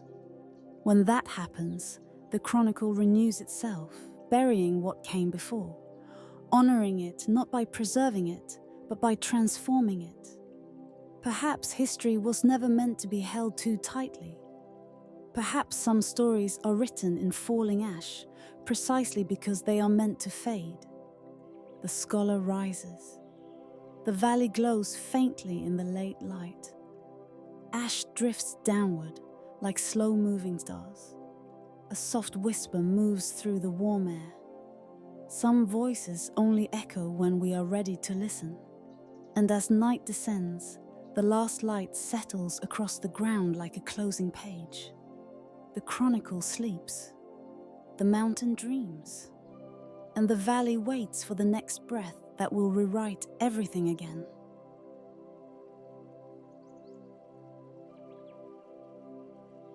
The echo chamber beneath the frozen lake. That in the northern reaches, where winter lingers like an old guardian, and the sky seems to breathe in pale shades of silver, there lies a lake that never fully melts. Even when midsummer sun rests upon the mountains like a gentle blessing, even when valleys brighten with the brief laughter of warm winds, this lake remains sealed beneath a thin crystalline shell. Travelers who cross it speak of its quiet refusal to thaw, of how the ice seems woven from memory itself, frozen not by cold, but by the lingering hush of something ancient beneath it. On certain nights, beneath clouds that wander like slow-moving ghosts, the lake reflects the sky with perfect stillness. Stars hover upon its surface as if caught between two worlds, one above, one below. And locals whisper that if you stand at its center and listen with your heart rather than your ears, you may hear a hollow tone rising from the deep. A tone that reveals, in its gentle trembling, the entrance to a hidden chamber. The story begins there, at twilight, when a lone traveler approaches the frozen expanse. No name is given for this traveler. Some believe it was a wanderer seeking nothing more than quiet shelter. Others suggest it was a listener, someone drawn by the strange music carried on the wind. Beneath the silence of the mountains, the traveler kneels at the lake's edge, touching the icy surface with a gloved hand. A faint vibration answers, a delicate hum, almost shy, as though the lake is testing the stranger's intention. Whispers tell us that no map leads to this place. No carved stone marks the path. One must simply be guided by intuition, by the subtle pull of something half remembered. And so, step by step, the traveler walks across the frozen mirror. Every footfall sends a tiny ripple of sound through the ice, like the soft ringing of distant bells. With each echo, the lake seems to listen. Somewhere near the lake's heart, the faint hollow tone rises, a breath beneath the surface, a sign. And with slow reverence, the traveler kneels once more, placing an ear to the cold glass. Beneath the silence, a gentle resonance beats like the pulse of a slumbering world. One touch of the palm, one whisper given to the stillness, and the ice responds. A circular fissure blooms outward, petals soft, opening not with violence but with ceremony. A single breath of air escapes, carrying the scent of minerals, ancient frost, and the faintest trace of forgotten fires. The entrance to the echo chamber has revealed itself. The descent is not steep. It feels, instead, like the slow curling inward of a seashell. Steps carved by thaw and frost over countless centuries spiral downward, glistening with crystalline residue. The traveler descends carefully, lantern held low. The flame flickers, casting gentle amber shadows along the icy walls. Here, beneath the lake, every surface curves. The chamber breathes in arcs and soft hollows, shaped by nature into the form of a vast, listening ear. Or perhaps, as some storytellers claim, the chamber shaped itself, drawn by the voices of all who ever wandered near. The first sound the traveler makes is unintentional, a simple exhale, warmed by the lantern's glow. Yet the chamber accepts it, cradles it. The breath drifts outward, echoing faintly, returning not as repetition, but as reflection, deeper, stretched, softened into a sigh that carries with it the warmth of ages. It is said that echoes behave strangely here. They do not merely bounce from stone to stone. They transform. They remember. When the traveler steps deeper into the chamber, boots pressing softly into frost-lined earth, the walls shimmer with faint reflections of sound. Not light, sound itself. Tiny motes flicker as if dust particles have learned to hum. Beneath the silence, something listens. The traveler, guided by a mixture of wonder and caution, releases a soft whisper, nothing more than a greeting to the unseen world. The sound glides forward, twisting through the curved architecture. A moment passes. Then the whisper returns, but altered, layered with fragments of voices not the traveler's own. A hunter's quiet chant, a caravan leader calling to distant companions, a child's lullaby, carried across a long-lost winter.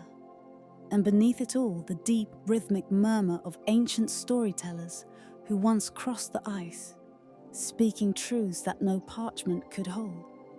Each voice emerges gently, as if stirred from sleep, offering itself without intrusion. The traveler's lantern trembles slightly in their hand, the flame bowing toward unseen draughts. The chamber glows now, not with light, but with presence. Some believe this place was once a shrine. Others imagine it as a natural marvel shaped entirely by the seasons.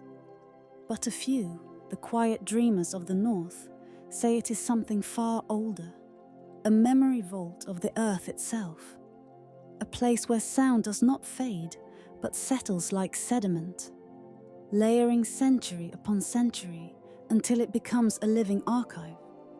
As the traveler walks deeper, the echoes begin to weave together. Not chaotically, but tenderly, like threads of a tapestry spun by invisible hands. Footsteps from ages past fall into soft chorus.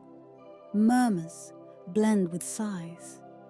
Ancient laughter brushes the chamber's distant curves like a snowfall of sound. Here, memory is not kept in stone or scroll. It drifts, it circles, it breathes. Every few steps, the traveler pauses. Each pause awakens a new resonance. A star-marked hunter calling out across frozen plains. A group of wanderers marking safe passage under a moonlit sky. A wise woman whispering blessings to the wind before crossing uncertain ice. Voices from times long dissolved into dust, yet here still moving in gentle orbits. Somewhere in the center of the chamber, the walls widen into a dome. The ceiling rises in a smooth arch, veiled in frost, that glistens like quiet starlight. The chamber's heart carries a deeper sound, a low, steady hum, like the earth's own breath. It is here, standing in the still middle of centuries old murmurs, that the traveler feels the weight of presence pressing lightly. A hand not touching, yet guiding. The air itself seems to lean closer, as if encouraging a question, a confession, or perhaps a simple acknowledgement. The traveler raises the lantern, but the flame is no longer the brightest thing. Sound shadows ripple faintly across the dome, shaping themselves into dim contours of figures long gone. Not bodies, memories, impressions carved from echo, a hunter kneeling, a storyteller lifting their hands, a traveler from ages past placing a palm upon the ice. They fade a moment later, dissolving into dust-like motes that swirl upward, spiraling toward the unseen sky. It is said the chamber responds most deeply to sincerity, to quiet truth. And so, after long stillness, the traveler speaks one more time, not loudly, not bravely, just honestly, a simple offering of gratitude, a request for guidance, or perhaps a whisper of longing quarried from some distant life. The sound drifts away, weaving gently along the walls, gathering fragments of old voices as it goes. When it returns, it carries an answer, not words, something softer, something shaped like reassurance or warning or blessing. A feeling that drifts into the traveler's chest like the settling of warm snow. Then the chamber grows quiet once more. The echoes retreat, returning to their timeless orbit. Understanding the moment has passed, the traveler bows their head, lantern held steady. They retrace their steps through the winding shell-like passage. The chamber does not call them back, nor does it push them away. It simply settles again, its murmurs dimming into peaceful sleep. When the traveler emerges onto the lake's underside, the fissure has begun to seal. The ice knits itself gently, as though guided by invisible frost weavers. By the time the traveler reaches the surface, the lake has once again become a flawless mirror, offering no clue that an entrance ever existed. Under a sky washed pale by the coming dawn, the traveler stands at the water's edge. No echo follows them. No voice rises from the depths. The lake offers only stillness, glassy, silent, and eternal. And yet, something lingers, a trace of warmth in the traveler's chest, a faint resonance in their breath, a memory not entirely their own. Some say the chamber beneath the frozen lake never reveals itself twice to the same soul. Others believe it reopens only when it senses a new story seeking rest. But most agree on one quiet truth. Some voices only echo when we are ready to listen. And so the lake remains, season after season, untouched by summer's thaw. Beneath its frozen surface lies a chamber of murmurs and moon-marked memories, waiting, not impatiently, but with the gentle patience of stone and time. Perhaps it was never meant to be found by many. Perhaps its purpose is not revelation, but reflection. A place where forgotten footsteps gather beneath silence, where echoes drift like ancient snowflakes, and where every whispered truth returns softened, carrying the breath of ages. As the dawn spreads its pale light across the mountains, the lake's surface shimmers once, as if exhaling. Then it becomes perfectly still again, and somewhere far below, in the echo chamber where voices never die. The traveler's final whisper settles into the soft chorus, another thread woven into the endless tapestry of sound, resting beneath the frozen world in quiet, sacred darkness.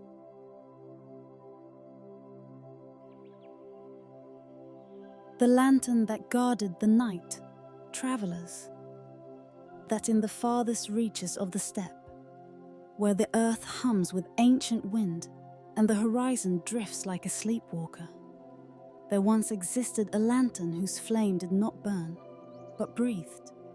Some believe its glow was older than kingdoms, older than script, older even than the first voice that dared to speak of light. Others whisper that it was born from a falling star, cooled by moonlit rain and shaped by hands that left no trace upon the world. Tonight, let us wander toward that lantern. Let us walk slowly, as though each footstep might awaken a forgotten memory beneath the soil.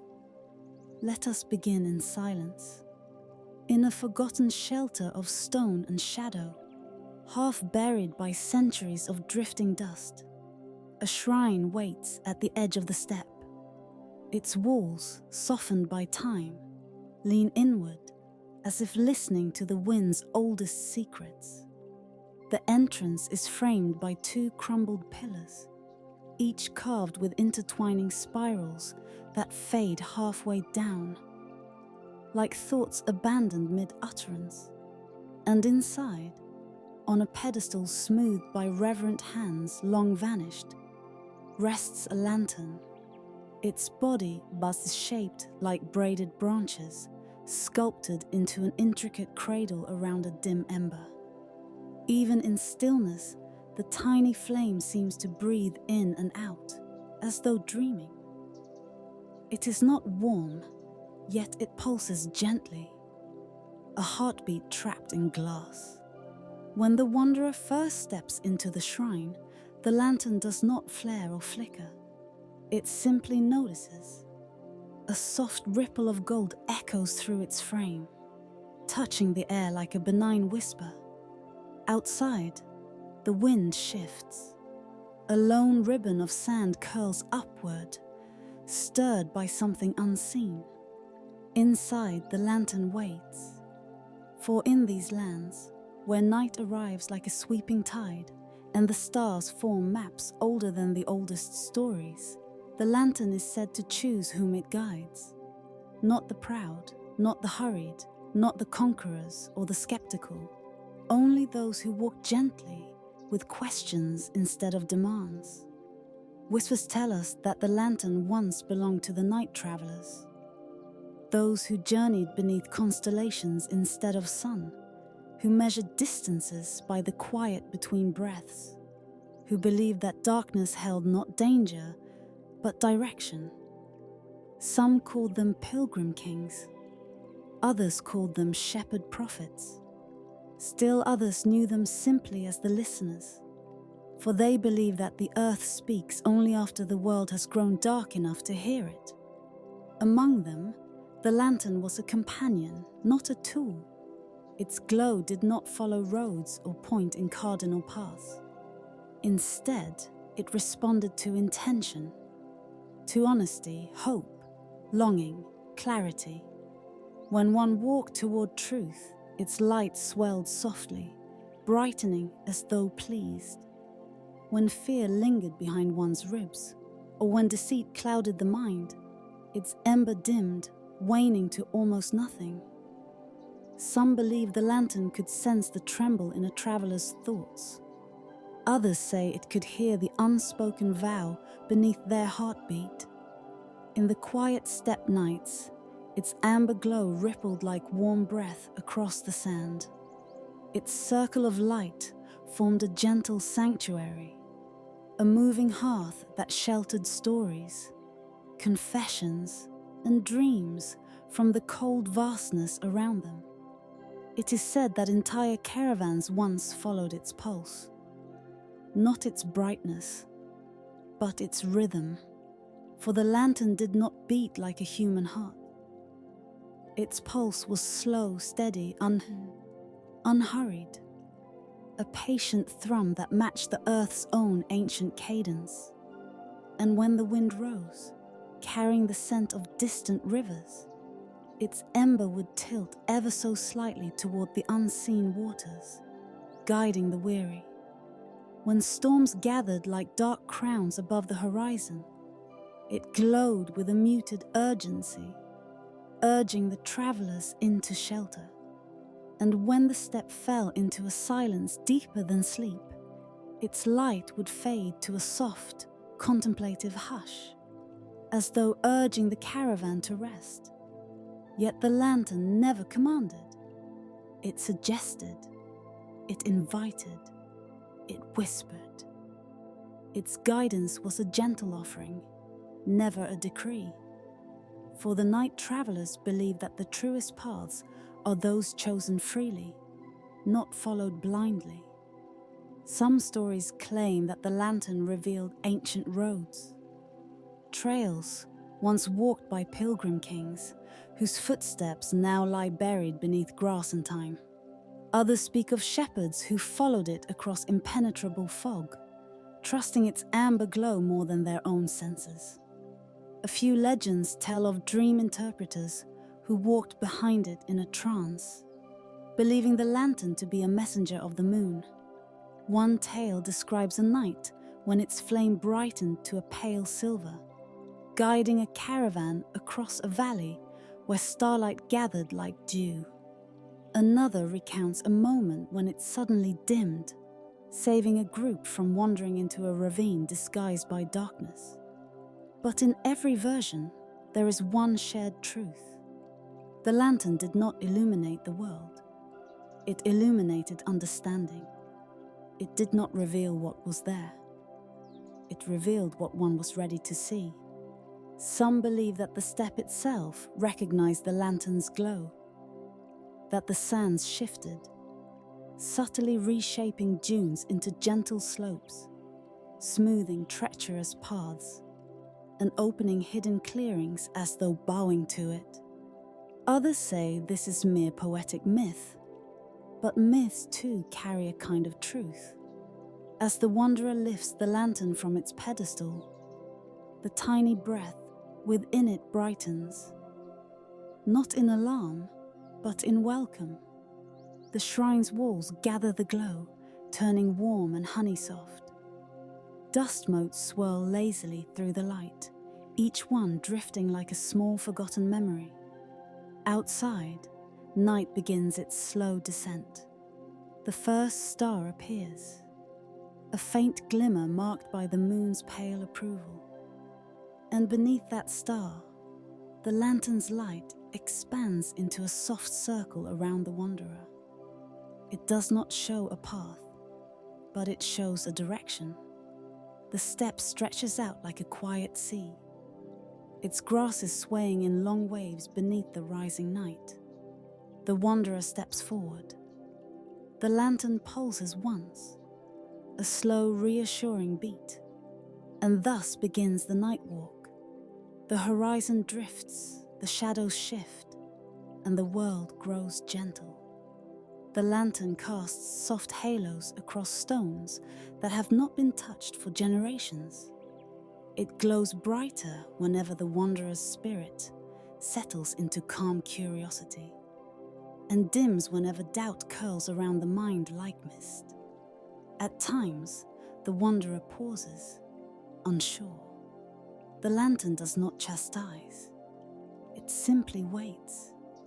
In the stillness, one can almost hear it breathing, a patient rhythm and a quiet encouragement, the kind that asks nothing, yet offers everything.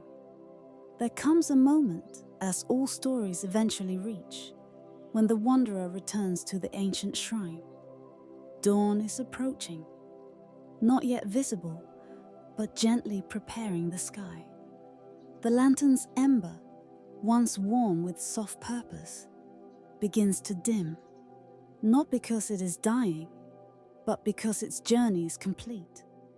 The wanderer places it back on the pedestal. The shrine seems to recognize the motion, as though it has waited many lifetimes to witness this simple gesture. The air stills, the wind hushes, even the step seems to pause. The lantern breathes once more, a slow bubble, final glow. Then once again, softer, then a third time, almost imperceptible. And with the gentlest whisper of light, the ember fades into darkness. Some to believe this is how the lantern sleeps. Others say it returns to whatever celestial breath first awakened it. Yet all stories agree. The lantern never extinguishes. It merely chooses its moments. It waits not for need, but for readiness. Not for fear, but for sincerity. And perhaps, just perhaps, the wanderer who found it tonight was not meant to keep it, but to be reminded of something the step has always known. That guidance is not a blazing torch, but a quiet invitation, a soft light that turns the unknown into a companion, a whisper that encourages one to walk toward truth even when the path is unmarked. As dawn nears, the shrine grows dim once more, returning to its patient solitude. The wanderer steps outside. The first warmth of morning touches the horizon, blurring night's edge into soft gold. The lantern sleeps behind them, its presence lingering like a fading echo. And in that gentle moment between darkness and sunrise, the wanderer feels a subtle truth settling into the heart. Some lights do not exist to lead us far. They exist to lead us inward. Some voices only echo when we are ready to listen. And some guidance are the deepest, the kind shaped by stars and silence, belongs not to the day, but to those who travel by night, those who walk softly, those who seek gently, those who understand that even the faintest glow can become a lantern in the vastness, a companion across the endless step of dreaming. And so the chapter closes, not with an ending, but with a breath, a small, lingering shimmer in the mind, a lantern that still glows somewhere within you, quiet as a heartbeat, steady as sleep. Perhaps it was never meant to be found, only remembered.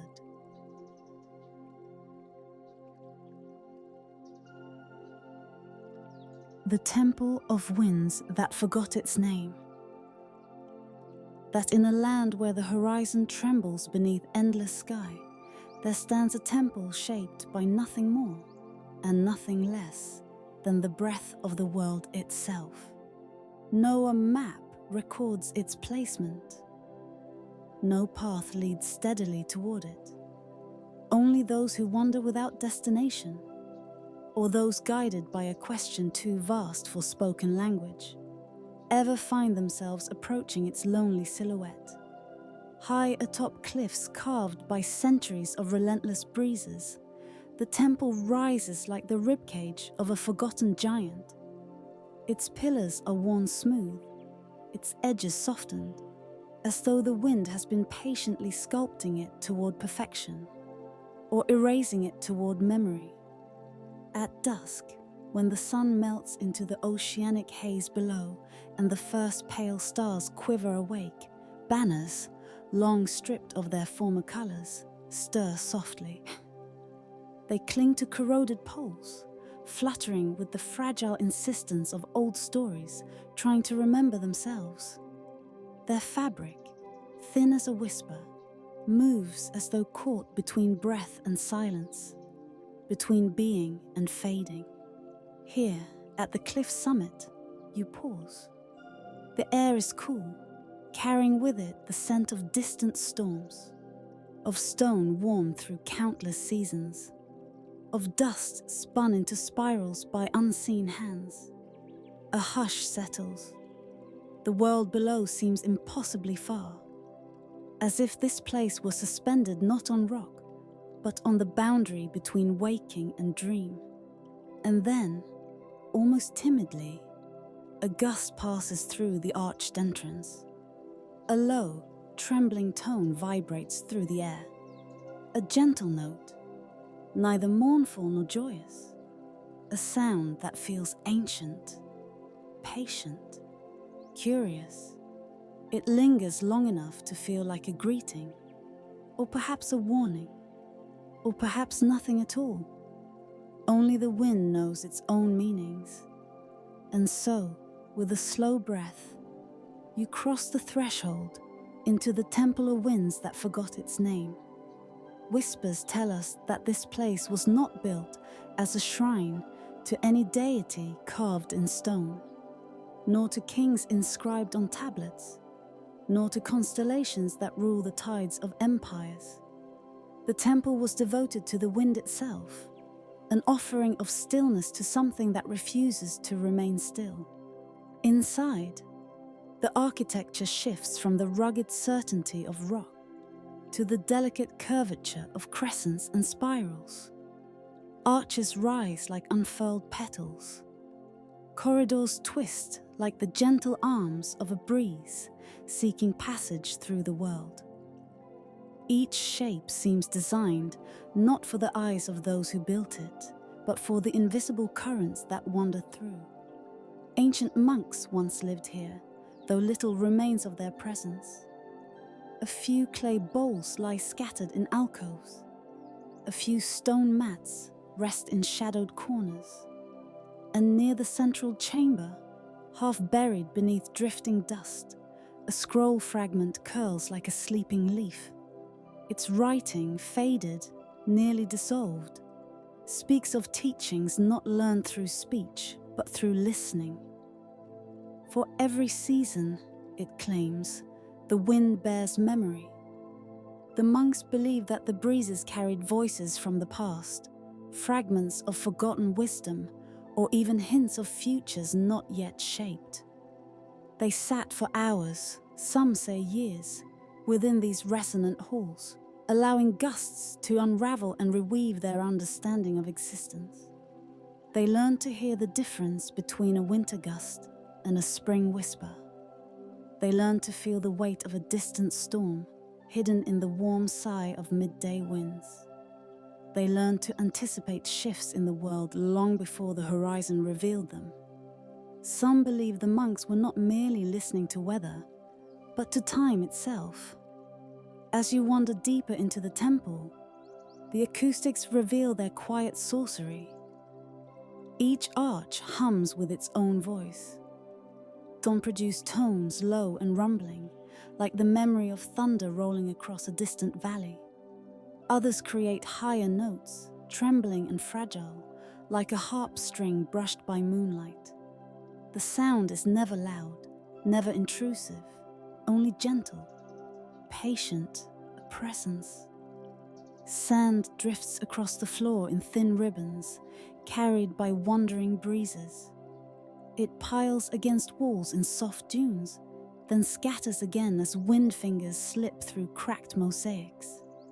It is as though the world beyond has been gently invited inside, allowed to rest within these chambers without judgment. Where memory fades, the wind remains. You trace your hand along a pillar etched with faint symbols, spirals, feather-like strokes, star-marked crescents. Their meanings have long dissolved into mystery, but they still radiate a feeling of reverence, as though carved during nights when the sky was more open and the world more willing to speak. In the innermost chamber, a vast circular opening opens to the sky. Once, rituals of listening occurred here. The monks sat in concentric rings, not chanting or praying, but waiting, utterly still, for the wind to choose which arch to pass through, which tone to reveal, which secret to exhale. Some say that on certain nights, when the moon hovered large and pale above the clouds, a voice, not human, not divine, but something between, could be heard in the harmonics of the gusts. Not words, not commands. Something softer, a kind of remembering. It is believed that the temple did have a name once. A name spoken at dawn, when the first wind brushed across the stone. A name carried into every corner of the sky by those who devoted their lives to its teachings. But time, ever the gentle thief, has stolen that name. Storms, unrecorded and wild, swept across the cliffs, carrying it away into places where human memory does not reach. Now, only the silence where the name once lived remains, and even that silence feels as sacred. From somewhere above, a sudden gust descends. It spirals through the highest arch, gliding along the curves carved specifically to welcome it. The sound it produces is a soft chord, a layered harmony that hums against your bones. You close your eyes. For a moment, you sense something stirring at the edge of thought. A sensation of distance collapsing. A feeling that the wind passing through you carries more than movement. It carries story. Or perhaps that is simply the way the mind drifts when invited into stillness. As the tone fades, the silence that follows feels heavier than before. It is not oppressive, not empty. It is a silence that listens back. You step toward the opening that gazes out over the cliffs. Below, the world extends in soft blues and muted greens. Waves break far below like distant exhalations. The horizon curves with ancient patience. And somewhere, faintly, another wind stirs. One that has traveled deserts, crossed oceans, climbed mountains, and now touches your cheek with a familiarity you cannot explain. Perhaps it has something to say. Or perhaps it is simply passing through. The monks believe that the wind speaks most clearly to those who do not demand meaning.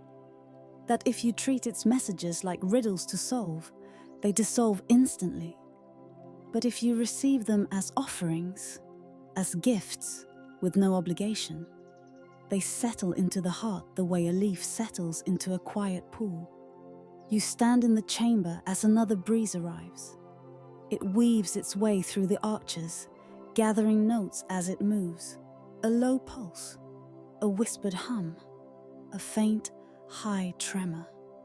The sound layers into a soft chord, fragile yet resonant, as though the temple itself sighs in recognition. Then, just as gently, it fades. A heaviness settles in your chest, warm and strangely comforting. You cannot hold the sound, but you feel the shape it left behind, like an impression in soft sand. It is then you sense the truth that all who have wandered here eventually discover. Some places do not want to be understood. Some names are lost not by accident, but by intention. Some echoes exist only to guide us inward. Perhaps the temple's name was never meant to survive the passage of centuries. Perhaps anonymity is its final teaching, the reminder that everything sacred belongs not to memory, but to presence. Another breath of wind brushes through. It carries no meaning you can grasp, no message you can decode. Yet it fills the space with possibility, leaving you suspended in quiet awe. Whisperers tell us that the last note ever played within this temple was not meant for any ear. It was a farewell offered to the sky itself. And now, as the final gust of this evening drifts through the highest arch, the temple releases a gentle chord, soft enough to almost be imagined. It lingers, shimmering like starlight caught in a spider's web, then dissolves into the breath of the world. You turn to leave. Banners rustle faintly behind you. Dust spirals upward in tiny dances. The air holds the coolness of twilight, and somewhere in the spaces between silence and breeze, you hear a reminder, delicate as a memory just beginning to form. Some voices only echo when we are ready to listen. The garden that bloomed only in starlight, there are places the day does not fully understand. Hidden among the folded ridges of a valley whose name has long slipped through the cracks of memory, there lies a stretch of land that looks, at first glance, like abandonment. Rocks scattered with casual indifference, soil cracked and silent. A hush so deep it swallows even the wind. Some believe this valley was not shaped, but whispered into existence in, drawn gently by the finger of night across the earth, a crease of the shadow preserved in the fabric of time. It is said that maps forget it out of respect, or perhaps out of fear that some roads are meant not to lead, but to remain lost. It is here, as dusk leans heavily against the mountains, that a solitary traveler arrives. The traveler carries no torch, for flames have a way of feeling loud in the company of secrets. Instead, they pause by a lone column of stone half buried in the soil, an ancient marker carved with spirals, fading into erosion, like thoughts half remembered upon waking. Dust rests upon its surface like sleep upon closed eyes. The valley looks barren, untouched. Not a blade of grass bends beneath the horizon. Not a branch stretches. Not even footprints mar the ground, as though the earth has learned to hide its visitors. A soft quiet settles in the traveler's chest, the kind that comes not from peace but expectation. Something unseen holds its breath. The sky dims. Colors dissolve into deep purples and muted blues. The last sliver of sun withdraws like a promise postponed. Shadows lengthen, then merge, and all becomes a single hush of approaching night. And in that pause, where light releases its hold, but darkness has not yet claimed its throne, the land seems to tremble with anticipation. Nothing moves, nothing whispers, and yet something waits. Dusk gives way to night the way a tide slips quietly over sand. As the first stars prick the sky, small, tender lights scattered like seeds upon a canvas of deep indigo. The traveler feels the change. It begins not with sound, but with scent.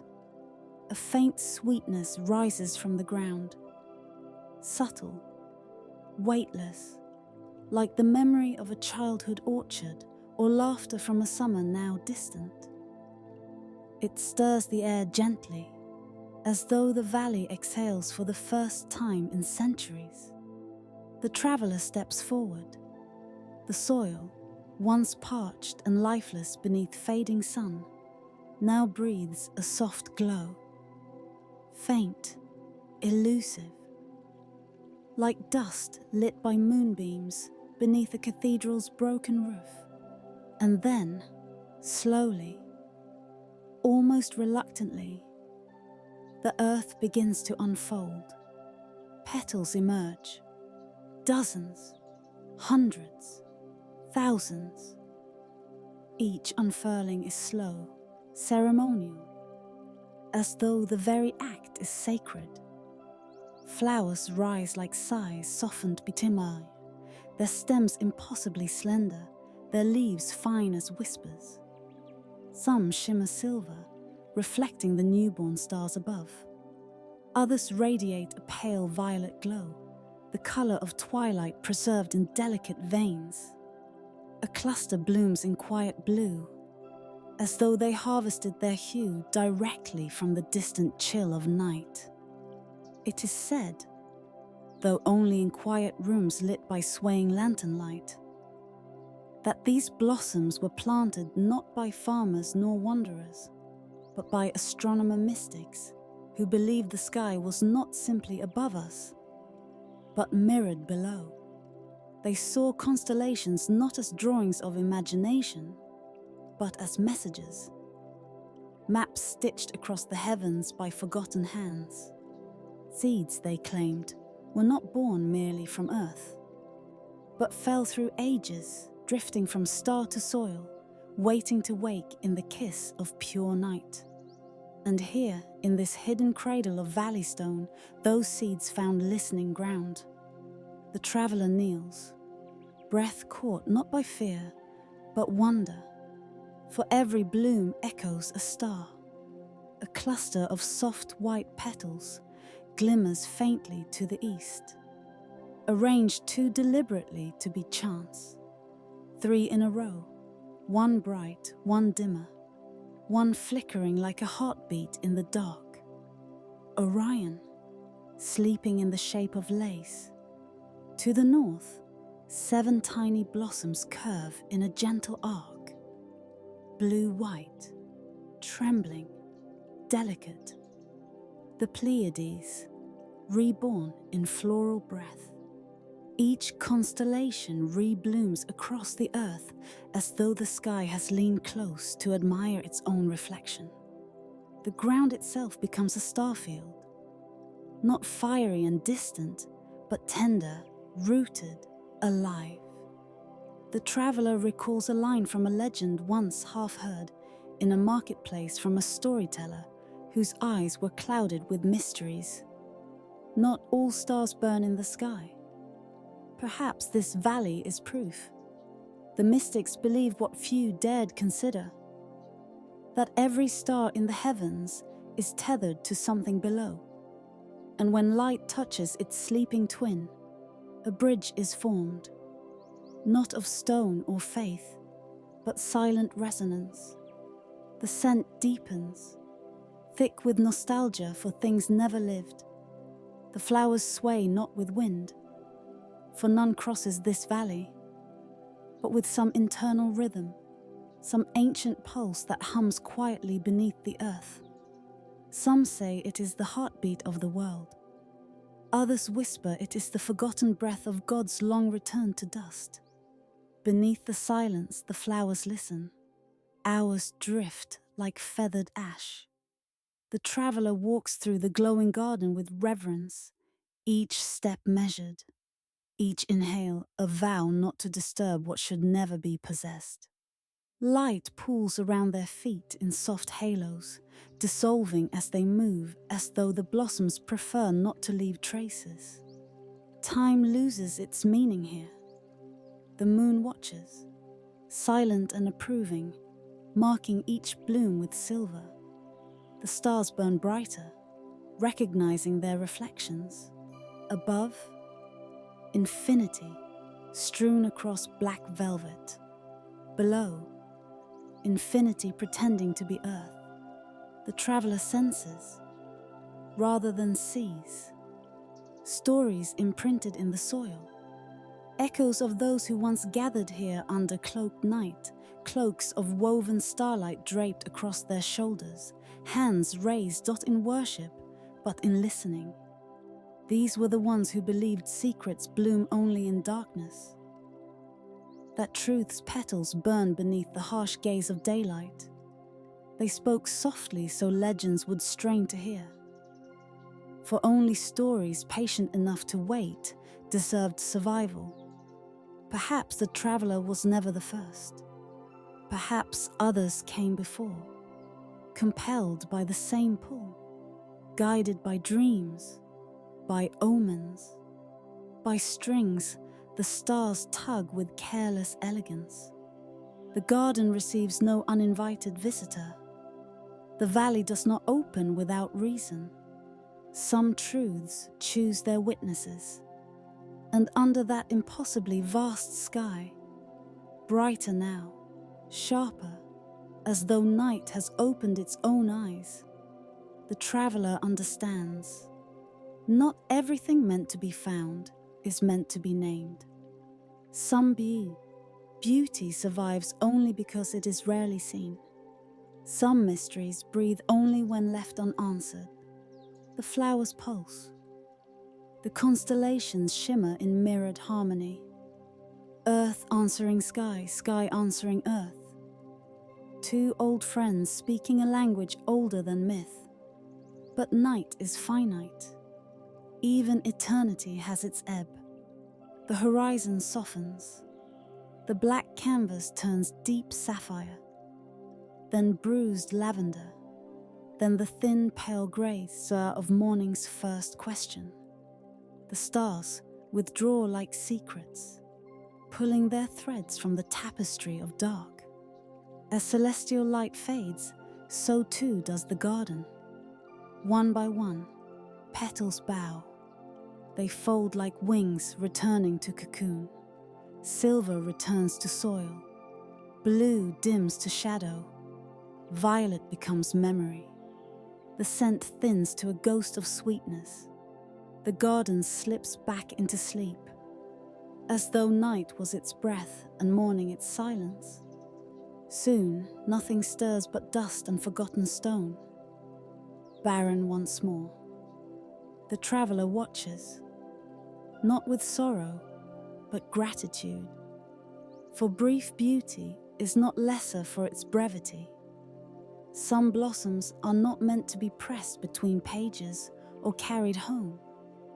Some truths only bloom when the world sleeps, when silence reigns and stars feel close enough to touch. The traveler turns, leaving the valley as quietly as they arrived. No trail remains behind them.